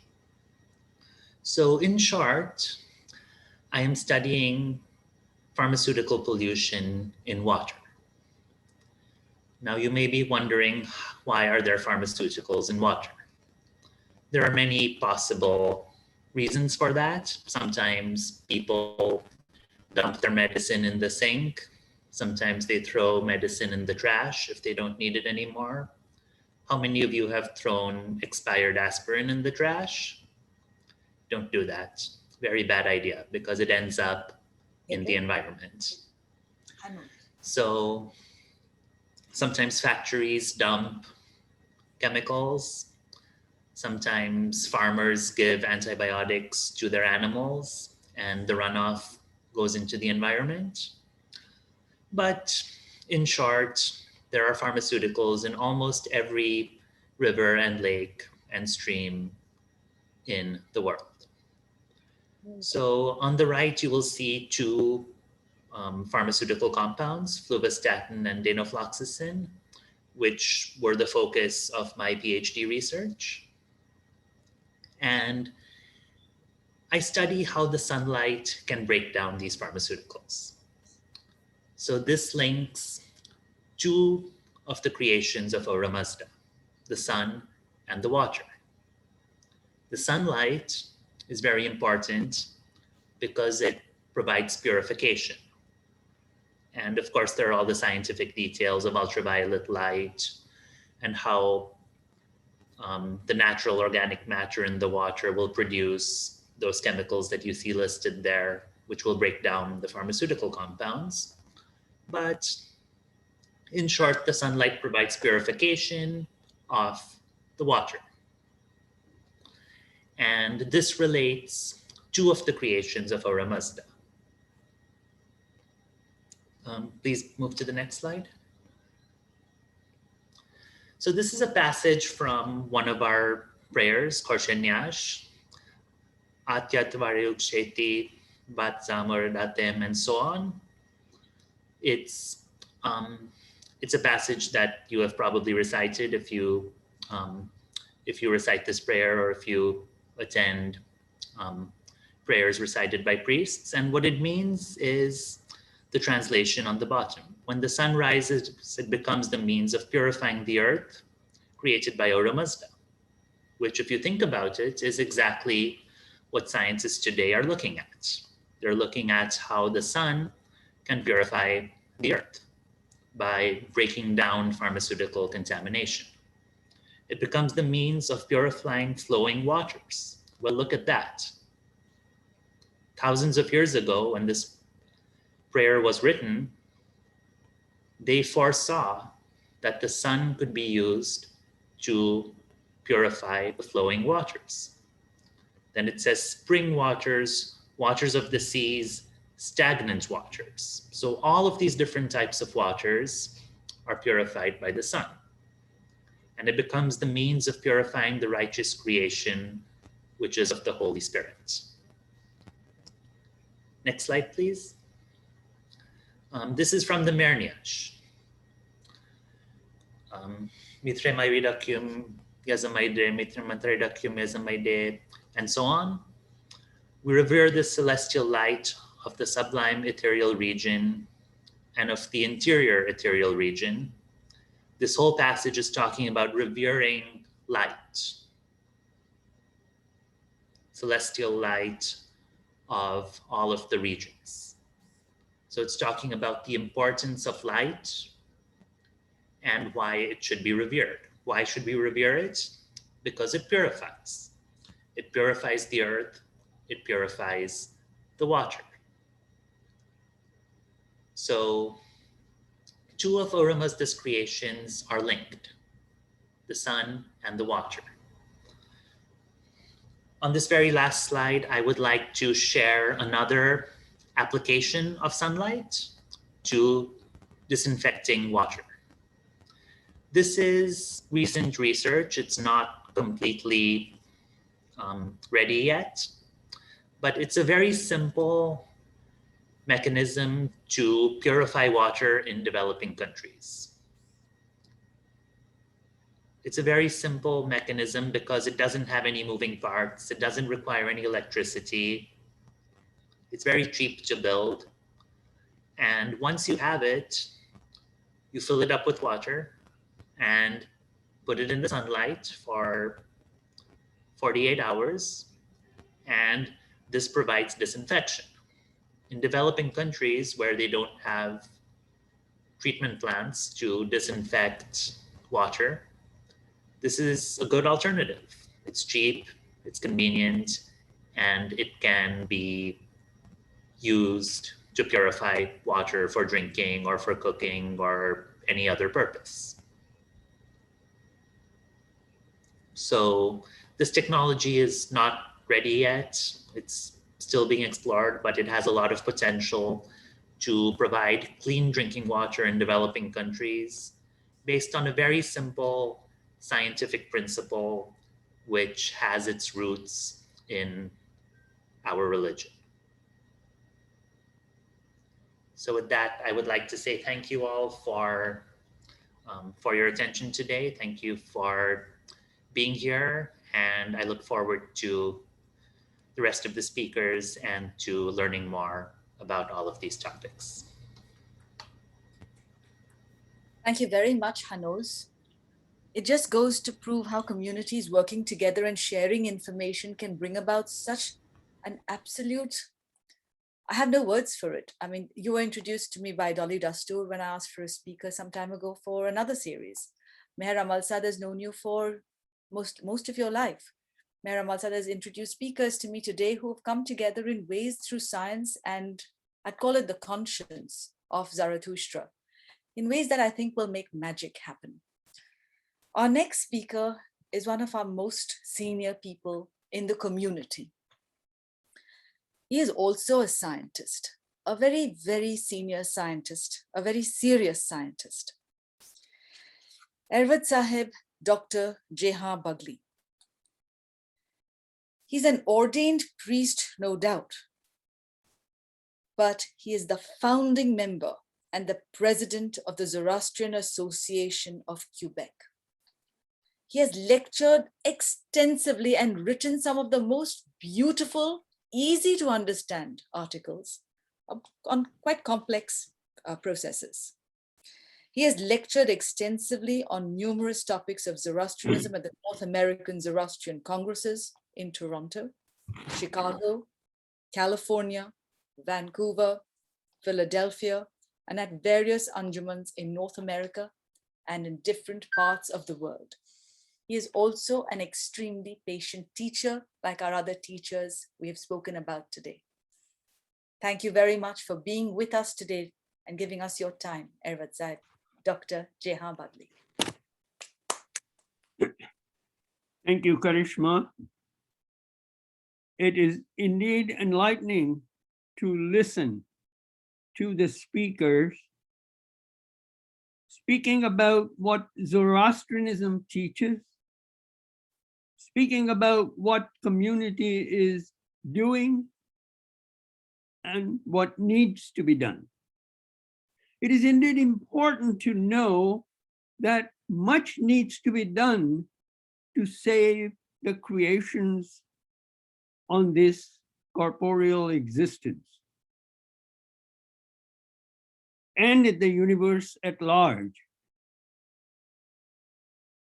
The transcendental immanence of divine in the entire universe allows us to view the universe as a body of the creator, Ahura Mazda, worthy of most profound veneration.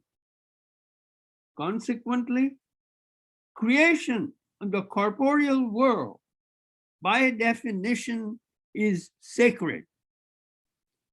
Zoroastrianism, the first monotheistic faith that originated some 4 millennia ago, offers utmost veneration and homage to all the elements of nature. Our liturgies of all Niyayas, Khorshid, Mehr, Atash, Aban, and Ma, clearly reflects the highest esteem for the fire, the sun, the moon, the water, plant, and all life. In our daily prayer of Nam Setayashne, in the second words, we pay homage to the creation, saying, Sepas hoye buzorg hastiyan ke afrid abni, abartar shash hamesha spandan, abad be siyazdan.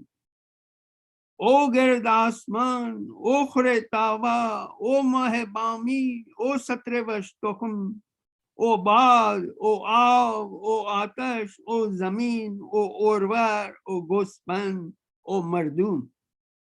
We thank that architect of limitless strength and wisdom, who created with himself and the 6 Ameshas, Pentas, and other divinities, the heavens, the revolving sky, the shining sun, the brilliant moon, the wind, the water, the fire, earth, plant, animal, and human.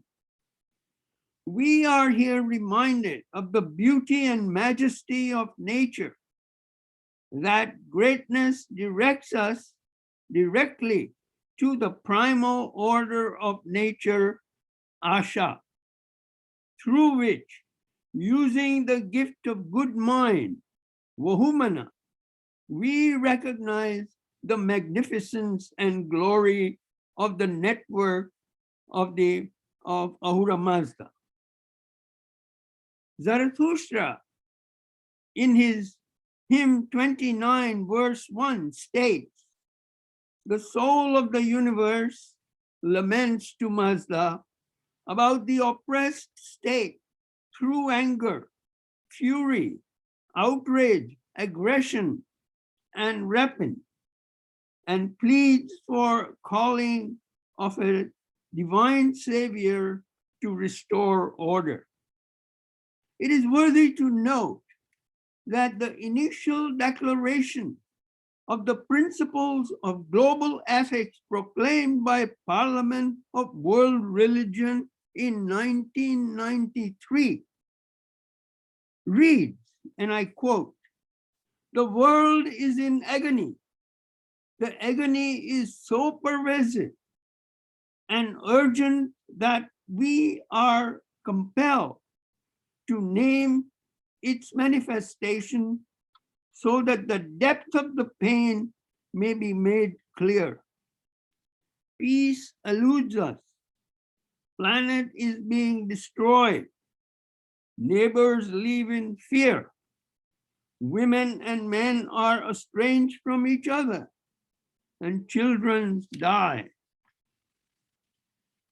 The above declaration has a remarkable semblance to what Zarathustra expressed in the ancient era.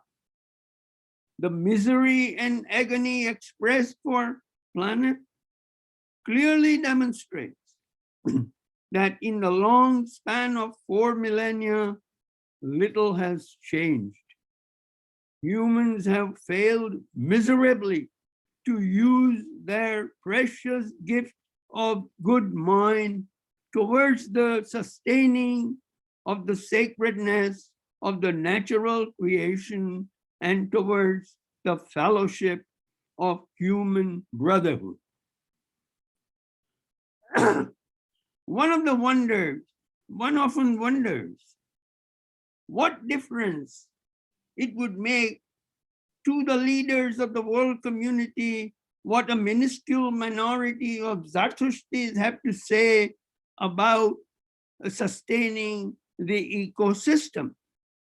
However, what Zarathustrians have to say only chronicles the words of the first prophet of mankind, the first Aryan Mantran. What he declared millennia ago is equally relevant in the 21st century world. Ashozathus, through the divine revelation, had a profound comprehension of nature. He saw an order of supreme intellect that governs nature. It is an order that pervades through the entire universe since the beginning of time. And that is the order of Asha. He expresses his commitment to work towards the sustenance of that order in the very beginning of his divine songs by saying that I may perform all my actions based on the wisdom of good mind in consonance to thy divine law of Asha, so that I may bring solace to the soul of the living world. The words of the noble Mantran are a dictum to the righteous way of life, to the path of Asha, to the path of protection, preservation, and perpetuation of the creation at large.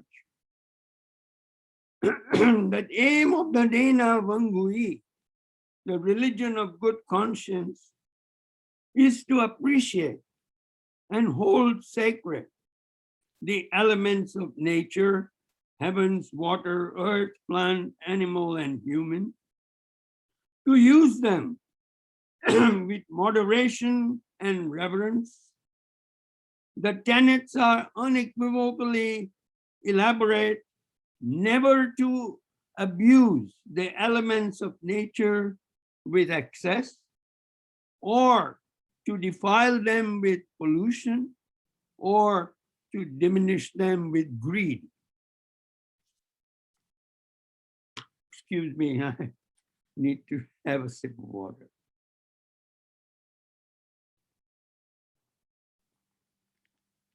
That great creation of Aura Mazda. Today, if we were to hear the lament of the soul of the universe, we would hear the widespread cry of devastation around.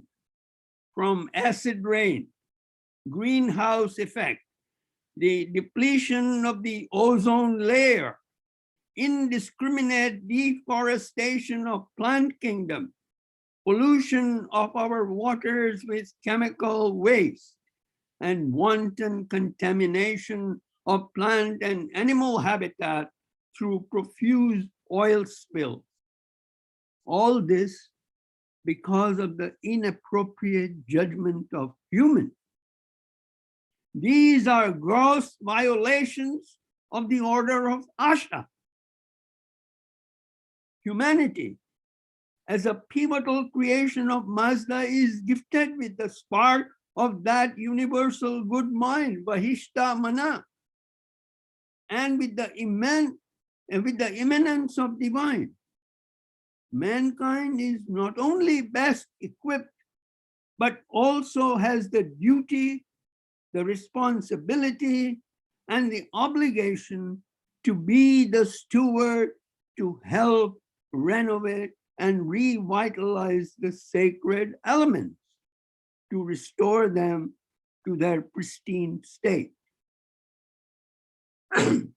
Prophet expresses these sentiments in no uncertain terms in Yasna 30, verse 9, when he said, Acha toi vem khyama yoy im freshem karetem ahum mazda oscha aura ongo emoyastra barana ashacha. So may we be like those making the world progress towards perfection. May Mazda and other Ahuras help us guide our efforts through Asha. We are reminded here of the words of a renowned astrophysicist, late Carl Sagan, who once said at an international meeting, and I quote, "Humans have become predators of the biosphere, always taking, never giving. We not only inherited the earth from our ancestors, but we have borrowed it from our children." Quote close. We must be exercising extreme prudence how we use these sacred elements that do not belong to us. Implicit in the above enduring message is the covenant that souls of the human creation makes with the Creator to preserve and protect all creation against adversities before descending to the earth. That is documented in our Book of Creation, Bundahishan, in chapter 3. Often, the common trend for the devastation of the creation is blamed on the natural and non-human causes. However, there is ample evidence that mankind bears significant responsibility and is accountable for the ravaging of nature.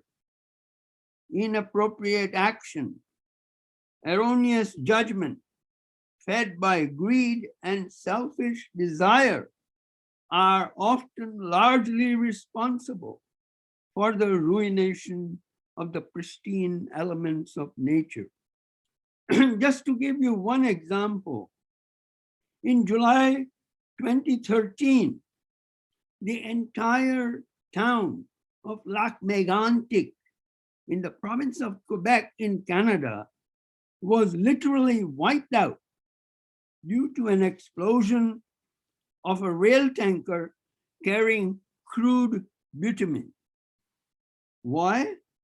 Because the railway car was not properly locked with brakes. It ran down the hill over 100 kilometers an hour and exploded.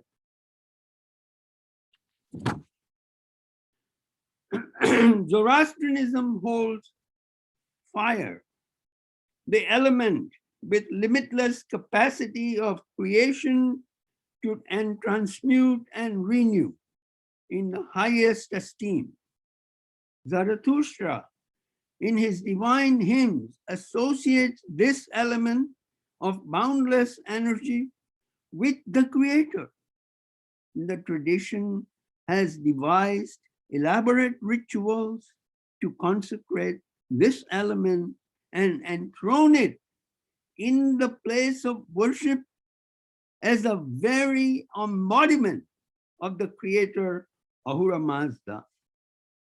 Water, next to fire, represents the most important manifestation of divine. In Yasna 38:3 in Haptan Yash pays intense homage to that element at the level of Ahura.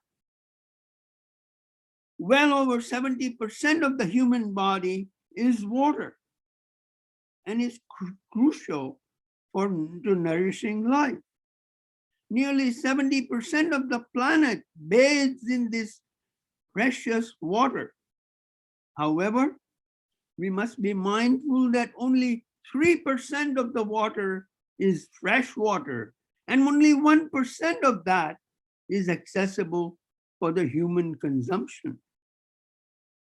Plant kingdom is one of the best sources of that renew oxygen to sustain animal life. Plants consume carbon dioxide for photosynthesis, which helps lower the carbon footprints in the environment.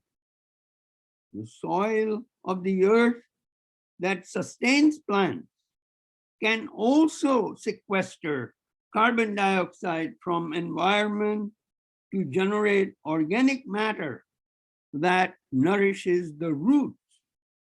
Zoroastrian liturgy of Homayesh symbolically venerates plant kingdom by depicting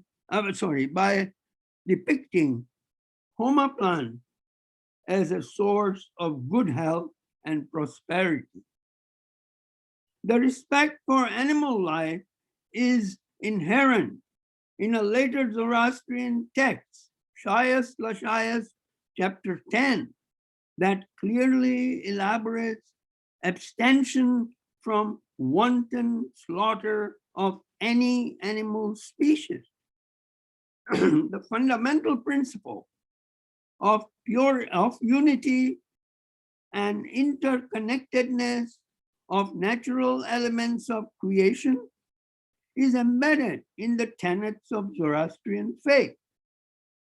This concept of nature and reverence for planet is astonishingly compatible with that of the native Indians people of North America. This is profoundly expressed in a quote from Chief Seattle of Duwamish Indian, who once said, "The rivers are our brothers. They quench our thirst. The air is precious to the red man, for all things share the same breath. The beasts, the trees, and the human." Quote close. I would like to conclude this with the sentiments of Leo Tolstoy, who says, one of the first conditions of happiness is that link between man and nature shall not be broken. Ata zamyan yatha afrinami. Thank you very, very much, Ervad Sahib, Jehan, Bagli. You have asked some questions. You have provided some answers. And now, Edul Daver will give us solutions. Edul is very good at providing solutions, by the way, motivating people and bringing people together and holding them together. He has done this several times. We also have several examples of his work, which we may not have time to explain today. I'll give you a short biography. Edul is a powder metallurgist from IIT in India. He's the owner, president, entrepreneur. He says they're his professions, but I think they're his passions. And his vision has amounted to missions that have been accomplished. His passion is extolling the virtues of entrepreneurship to the next generation.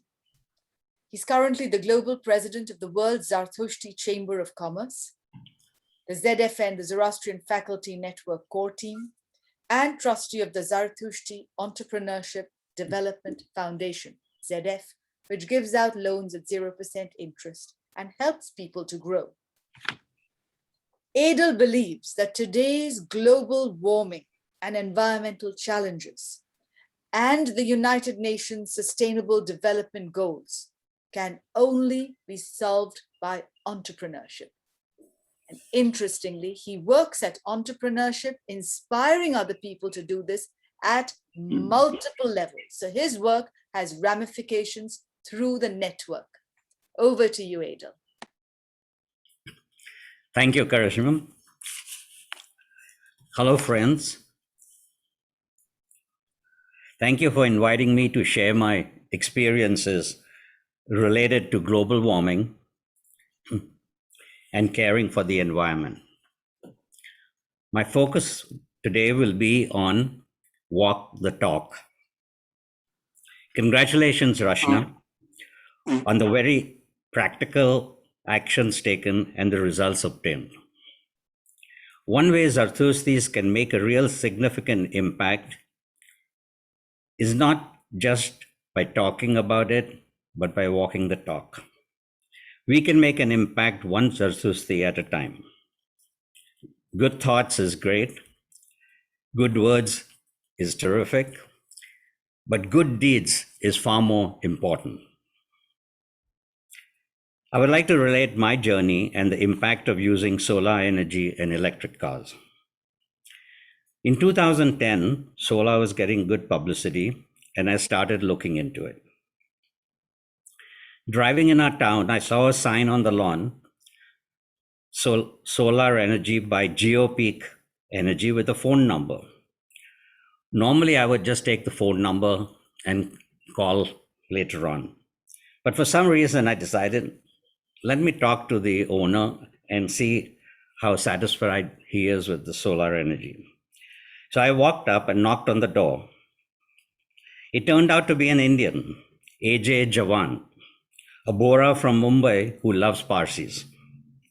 And he was the owner of GeoPeak Solar himself. We became friends, and GeoPeak installed a 9.43 kilowatt DC system at a cost of $40,000 after tax credit. New Jersey had net metering, so storage was not an issue. And it also provided SRECs, which is solar renewable energy credits. Electricity savings was about $2,000 a year, and SRECs provided another $3,500. So the payback was about 12 years. However, one factor not included in this equation was the increase in the value of the house. So we decided to get it done, and the return on investment was not great, but it was about 12 years or 8% a year, which to me is not terribly bad. Anyway, if one is truly interested in helping the environment, payback is secondary. And frankly, as I mentioned earlier, I don't think a return of 12 years was terribly bad. So per year, we were reducing 8 tons of carbon dioxide, or over the last 11 years, that equates to 88 tons of carbon dioxide emissions saved, 176,000 miles not driven, 8,000 gallons of gasoline not used, 55,000 pounds of garbage recycled. Only 2 years later, in 2012, there were many fancy deals available. We installed a slightly smaller system, a 7.68 kilowatt DC system on our summer home for only $15,600. It was a leased unit for 6 years with a buyout clause with the installer keeping the tax credits, but the homeowner retaining the SREX. It was a fantastic deal with a payback twice as good as the first experience of only 5 to 6 years, and reducing another 6 tons of carbon dioxide per year. Once again, our electricity bills were history. We had the installer, which was GeoPeak, aged Jehan. We had someone who had worked with, had trust and integrity, and I had AJ make a presentation to the community. The community was hesitant, afraid of change, double-guessed every calculation, wanted to account for every dollar, found the payback insufficient, and dotting every I and crossing every T basically meant not doing the project. A golden opportunity was lost. We got it installed now on my daughter's house, and 2 families, Jerou and Vispi Kanga and Farokh and Gul Patel, had solars also installed. But basically the entire community of about 200 to 300 families, I thought, didn't walk the talk.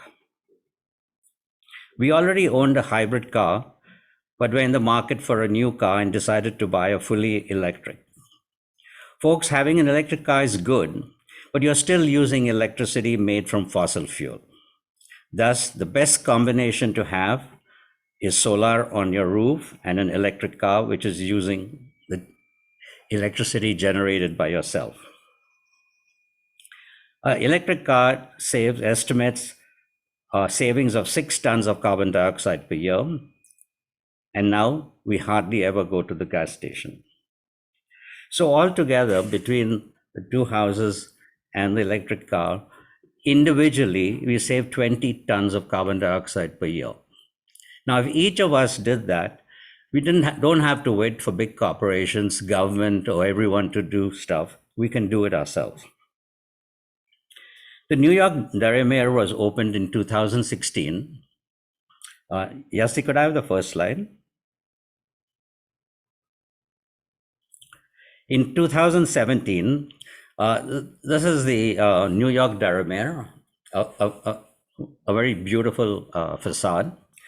And you see a fountain here, which is unique. It really includes all the elements that we are talking about today. Air, water, and you'll notice carefully there's a fire in the middle of the fountain. There's water flowing from the outside into the bowl, and it's absolutely stunning, beautiful, and was designed by Dinyar Wadia Associates, who was critical in the building of our Daver. So the New York Daver was built in 2016. In 2017, we decided to install solar panels at the center. Now, DMZT did not have the money, nor could it take advantage of any of the incentives because it's a nonprofit. So we put a call out, and 7 families, I call the Magnificent 7, contributed $25,000 each, and we formed a company called Z Solar LLC, a commercial entity to supply solar electricity to the New York Daver. It was supplying electricity about 2/3 of its needs. It is a larger system equating to about 3 to 4 homes, saving 18 tons of carbon dioxide. Payback again was about 5 to 6 years. Once the system ownership at some point, about 2022, will be transferred over to DMZT. I believe this is a very innovative model which could be considered by other centers. Friends, if we are going to solve the global warming problem and live up to our Zartusti values of embracing the environment, talking and having presentations is good, but not sufficient. If we are individually not going to act, we have to individually act and act now.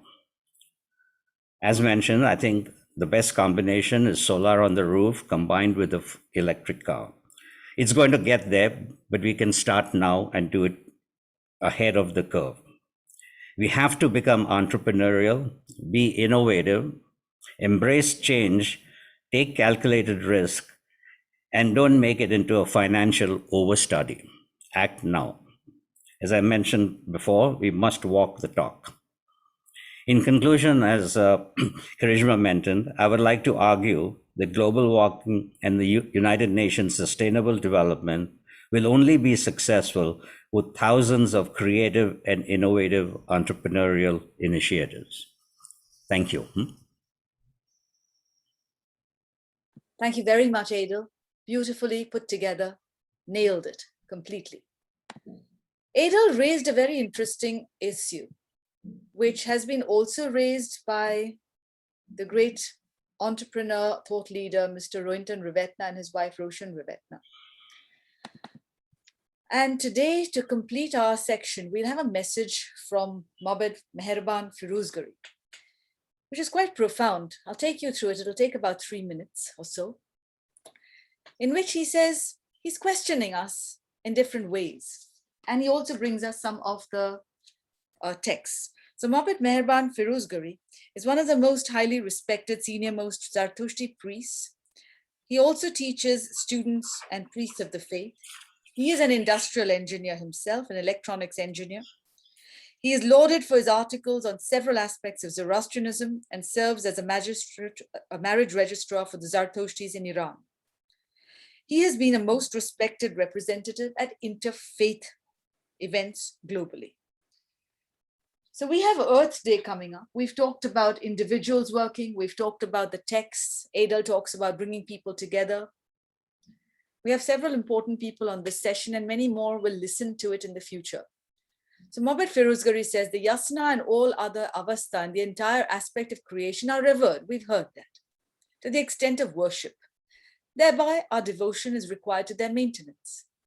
He quotes Karda 8 of the Moti Haptan Yash on page 187 of Ervad Kanga, where the Amesha Spentas, the bounteous immortals, or the forever beneficents are praised. And he says, we praise the springs of water, synonymous possibly to human populations at their genetic level, considering yet each one comes from a different spot on the earth, with different minerals, gases, temperatures, and other different characteristics. These then come together into rivers. But before that, we praise the rivers, the bridges over rivers. So while springs may be considered as the source or the ancestral population of something, rivers can be considered the evolved society. For en route, they have absorbed further minerals. They lose or gain gases. The temperatures change, synonymous possibly to populations and cultures, genetic versions.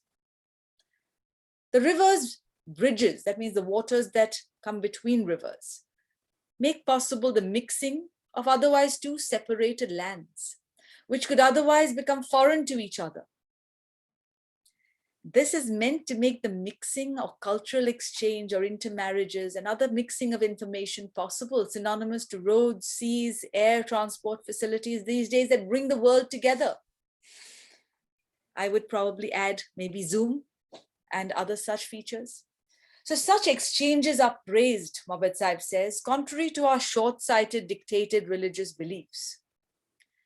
He then goes on to say, we praise the branching paths, like varying human endeavors, unlike being restricted to dictated religious and maybe political doctrine. He says, we praise the meeting points of multi-dimensioned paths and human adventures, endeavors. This is the word patamcha hanjamano, the meeting points. So such meeting points are present at our present day Anjumans, the Parliament of World Religions, the United Nations, etc. So wise community leaders of different expertise meet to decide local and world problems and crises. Therefore, Anjumans are committees to practically and indeed carry out the aims of the bodies like the UNICEF, etc. Like Edul mentioned, to take action. Like Yazdi always says, Yazdi Tantra, doing is doing. Mobed Firouzgary echoes these ideas. And he said this for decades. He then quotes a passage about the mountains and the waters and the lakes and the pastures, and then says, when we talk about water, we have to be careful about our praise and sanctification of the waters and never praying the Ardha Visur Nyayesh, which is the water litany, after dark. Why? The reason is that the water we pray over has to be sparkling clean and can be ascertained during daylight hours. Then he makes a beautiful point. He says the sanctified Homa extract, the Parahamo, after every Ajashni ritual is first offered to the well water, knowing that all underground waters are connected, and thereby gratitude for the creation is given and shared with all, because groundwater is all linked. It goes into the water table. He finally ends with saying, we have dakhme disposals not merely as a cultural heritage of charitable disposition and donating even our dead bodies to birds of prey that would otherwise be polluting the main eco-friendly, eco-affecting elements like fire, soil, etc. Water that would seep into the graves then reaches underground water veins, which will then feed the trees and vegetation and their fruit or edible parts. But if they rot, then the surrounding air gets contaminated. He then quotes, I am not at all the only one, but my personal attempts for such care and duties include influencing the Iranian Artravans, the holy fire attendants, to maintain utmost small flames throughout the day, that way avoiding smoke, carbon monoxide, carbon dioxide, and air pollution, while avoiding tree cuttings and the resulting soil deteriorations. Economizing myself and all friends to whom I can reach out to our best to avoid paper waste, again, vegetation and soil preservation. Besides economizing in daily water usage, waste disposal, and donating my dead body for medical research without even burying the remnants after the useful period. I simply wish that such well-conducted religion teachings would go beyond theoretical interpretations of our scriptures, and participants would be invited to and encouraged to suggest more and more practical means of caring for Earth's ecology and nature, going into detail of their own experiences and scientific explanations of how animal life is suffering for not considering such deeds as personal obligations, rather than blaming politicians for failure. I'd like to now share a small part of the great research and sharing worldwide. We have on the left Ervad Sahib Ramiyar Karanjia's work. He has a website. I suggest people refer to it. It's a body of work of decades. We have wonderful work being done by the Fazana Journal and indeed the Fazana organization. The journal is edited by Dolly Dastoor, and the teams that are working very profoundly include people like Dr. Mehraban, Afreed Mystery, and others. It's a very, very big team.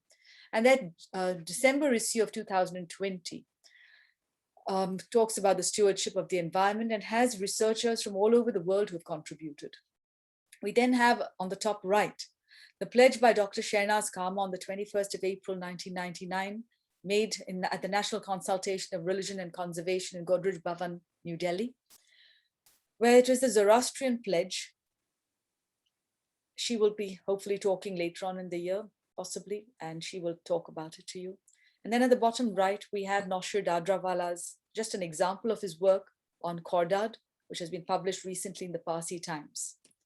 With that, I'd also like you to join webinars later in the year, this year, 25th of July, this year at 4 p.m., the same time that we joined today, British Standard Time, 8:30 p.m. Indian Standard Time. We have the second in the Good Mind Nurturing Nature series, which is a webinar by scholars Dr. Farooq Mistry and Kojeste Mistry. We then have the Parliament of World Religions presentation in October 2021, which is bringing together the associations from around the world into a network. We've got Parzor, Fazana, the ZTFE, and Humata all putting together the Ava Taka project work, which relates water. Now we also have on this call Dr. Behram Pastakia, people like Bispi, Kasad, and others who are part of this project. I will open the floor, Kasad. Kasad. Thank you. I'll open the floor to questions and answers, and then we can continue this discussion later on through email. The first question to our wonderful speakers, to whom I express my profound gratitude and gratitude to our audience, because this can only happen when the session comes together as a big one so that we can then go about and think and influence and have advocacy at places like the United Nations, which is coming up this week on the 5th of June, where lots and lots of people will be attending. So I hope people who attended this today, who ask questions, will then go on to spread the word so that the world will come to know what a beautiful conscience and path of conscience this is. Like so many others around the world, all faiths and none have the concepts that we've talked about today. These are universal concepts. So there's a question about, this is from Mehraban Rivetna. He talks about what are the practical ways that we can reduce the pollution in the world. We've already answered that. We have a question by Sam Billimoria. Can we reduce carbon footprint? Evolving community, planting trees, etc. We've got that answer from Rashneh N Pardiwalla, and she's welcome to being emailed as well. We then have a question from Rohinton and Roshan Rivetna. Are we sure that we have interpreted the word revolving correctly? Rohinton, Roshan, would one of you like to ask the particular speaker?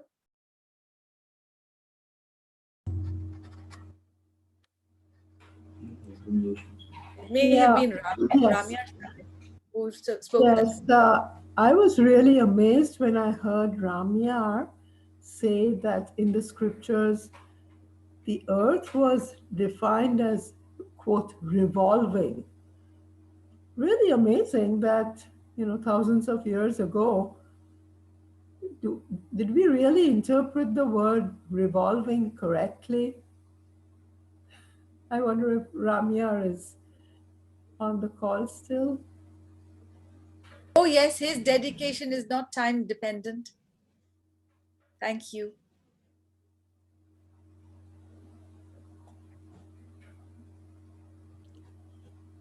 Okay, the word in question in the Vandidad is skerenayau.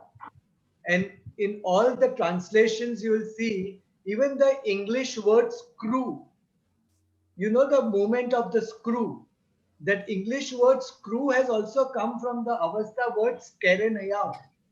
And that word itself, the sound of the word itself signifies there is something going around, moving around.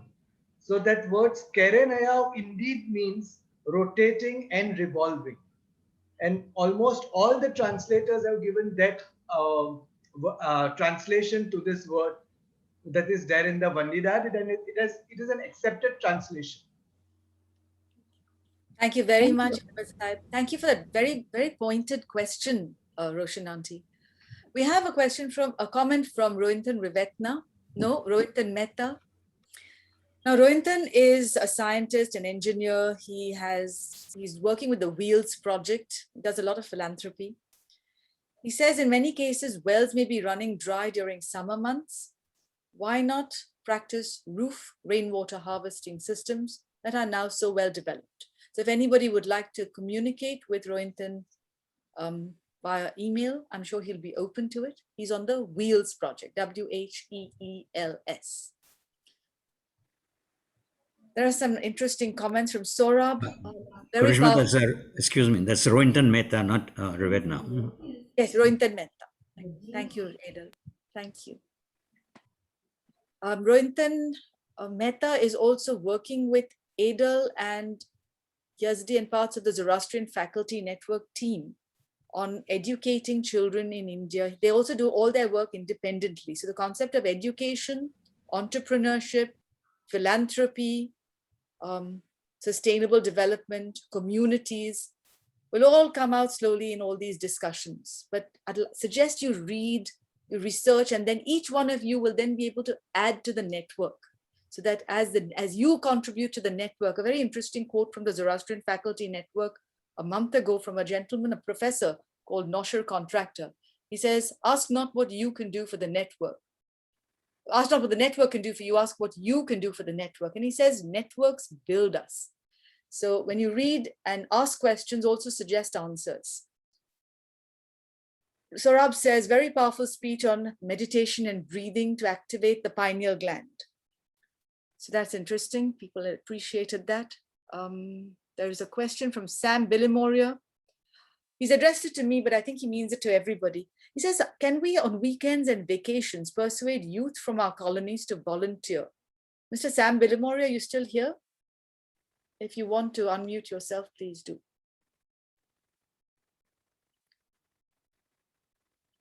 Okay, Saurabh has commended Rashneh Pardiwalla. Yes, I have unmuted myself. I'm sorry for the delay. Go ahead. Thank you. Okay, so this was in reference to that Dr. lady who expressed the environmental, the project that we have at Dungarwadi, and that was in reference to that. Now, I'm not from Mumbai, I stay in California, but that is something that got my interest. And then I was thinking that since I've grown up in colonies, is it possible to get our youth involved on, say, weekends and on vacation to do the project at Dungarwadi? And then, if necessary, have a public transportation arranged by some sponsors to take them there by bus transportation so they do not have the hassle of doing it. I mean, just a kind of a suggestion that kind of came to my mind. That was it.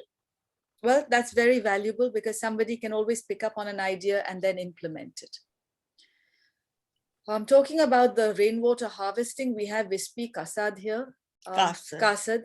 In case you want to unmute yourself and say something brief, please feel free because you're an entrepreneur in your own right and been doing a lot of work very beautifully. Thank you, Karishma. Good evening, everyone. Yes, I started rainwater harvesting and terrace rainwater saving project back in 2015-16 when I heard about my city. 50% of the borewells got dried up, and I thought of recharging the borewells as we recharge our mobiles. So I started with the terrace rainwater saving project by dual filtration plant, that is the two-way system, the two-step filtration process. It consists of two-step filtration process. Two-step filtration process. And it consists of two chambers. First is the collecting chamber. The terrace rainwater will run towards the collecting chamber where we will collect the rainwater, and the overflow will go to the another chamber. The another chamber is having charcoal, gravel, and green net layer.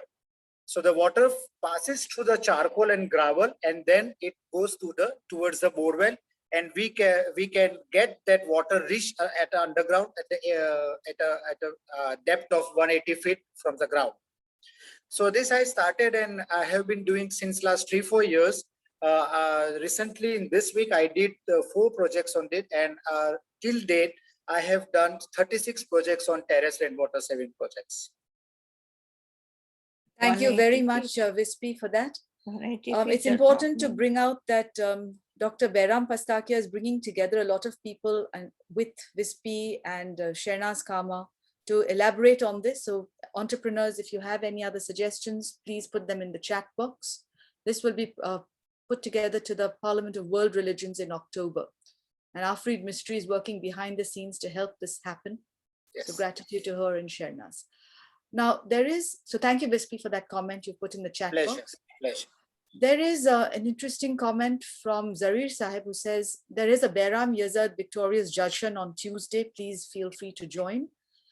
Ervad Sahib Darayash Katrak has also been conducting these jashans. So all these vibrations moving into the world together with entrepreneurs, researchers.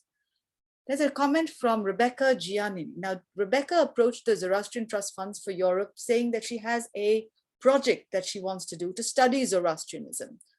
So she's been invited because she has herself suggested that she wants to study how ecology has been, how we're all doing something to bring out the ecological aspect of Zoroastrianism. So if any of you have ideas, please drop them into the chat box so that they can reach Rebecca Giannini, whose work is happening at the Birkbeck College under Dr. Rosie Cox. Finally, I'd like to also, if anyone wants to unmute themselves and say anything, please do. But before we finish, I'd like to also invite you all to a couple of things that are happening later on in the year. No, later on in the week. We have on Tuesday, the Religions for Peace event, where all the different religions are coming together to bring out the ecologically friendly and not entrepreneurial, but ecologically friendly aspects of their religion. So please feel free to search that.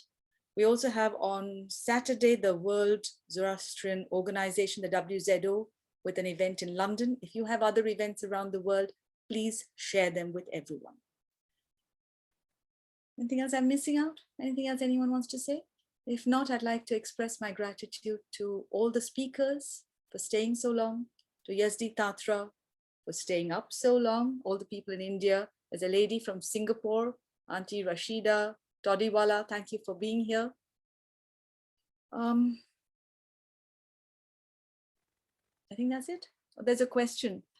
Saurabh, if you'd like to unmute yourself, go ahead, please.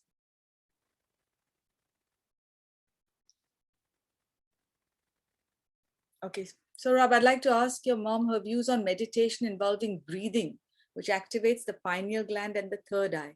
Saurabh, since we're running short of time, maybe we can do that over email. I'll drop my email address in, but maybe Ervad Zarrir would like to give his opinion on it.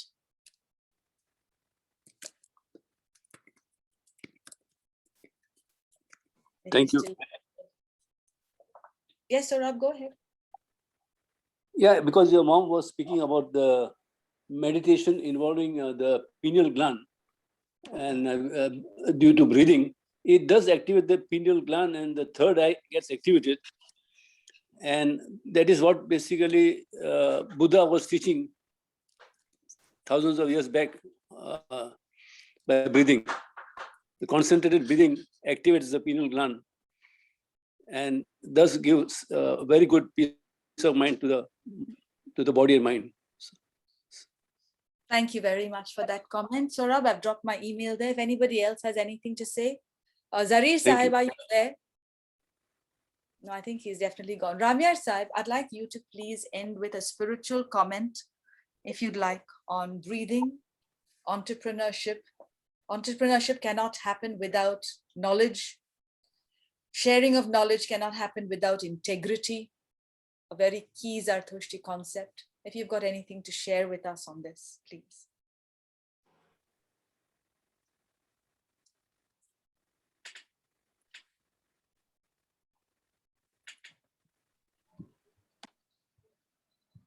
All religions say that there are several aspects to life: the physical, the mental, the emotional, the spiritual, the economical, financial. Huh? Now, all these things are interconnected and they start from a thought. As Richard Bach has very famously said in his book, everything that you see around yourself was once just an idea. And somebody then decided to put that idea into practice.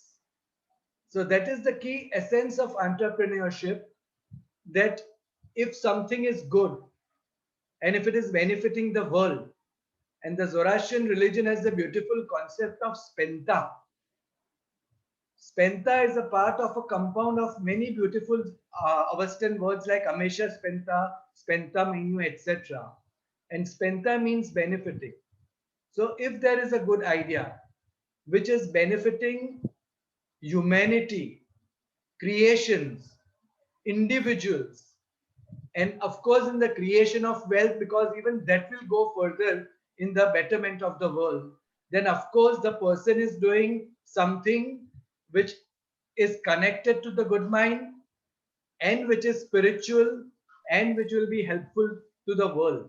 So whatever small thing that can be done, starting from a thought to the making of a largest of the factories, it is a step towards being a good human being. Thank you very much.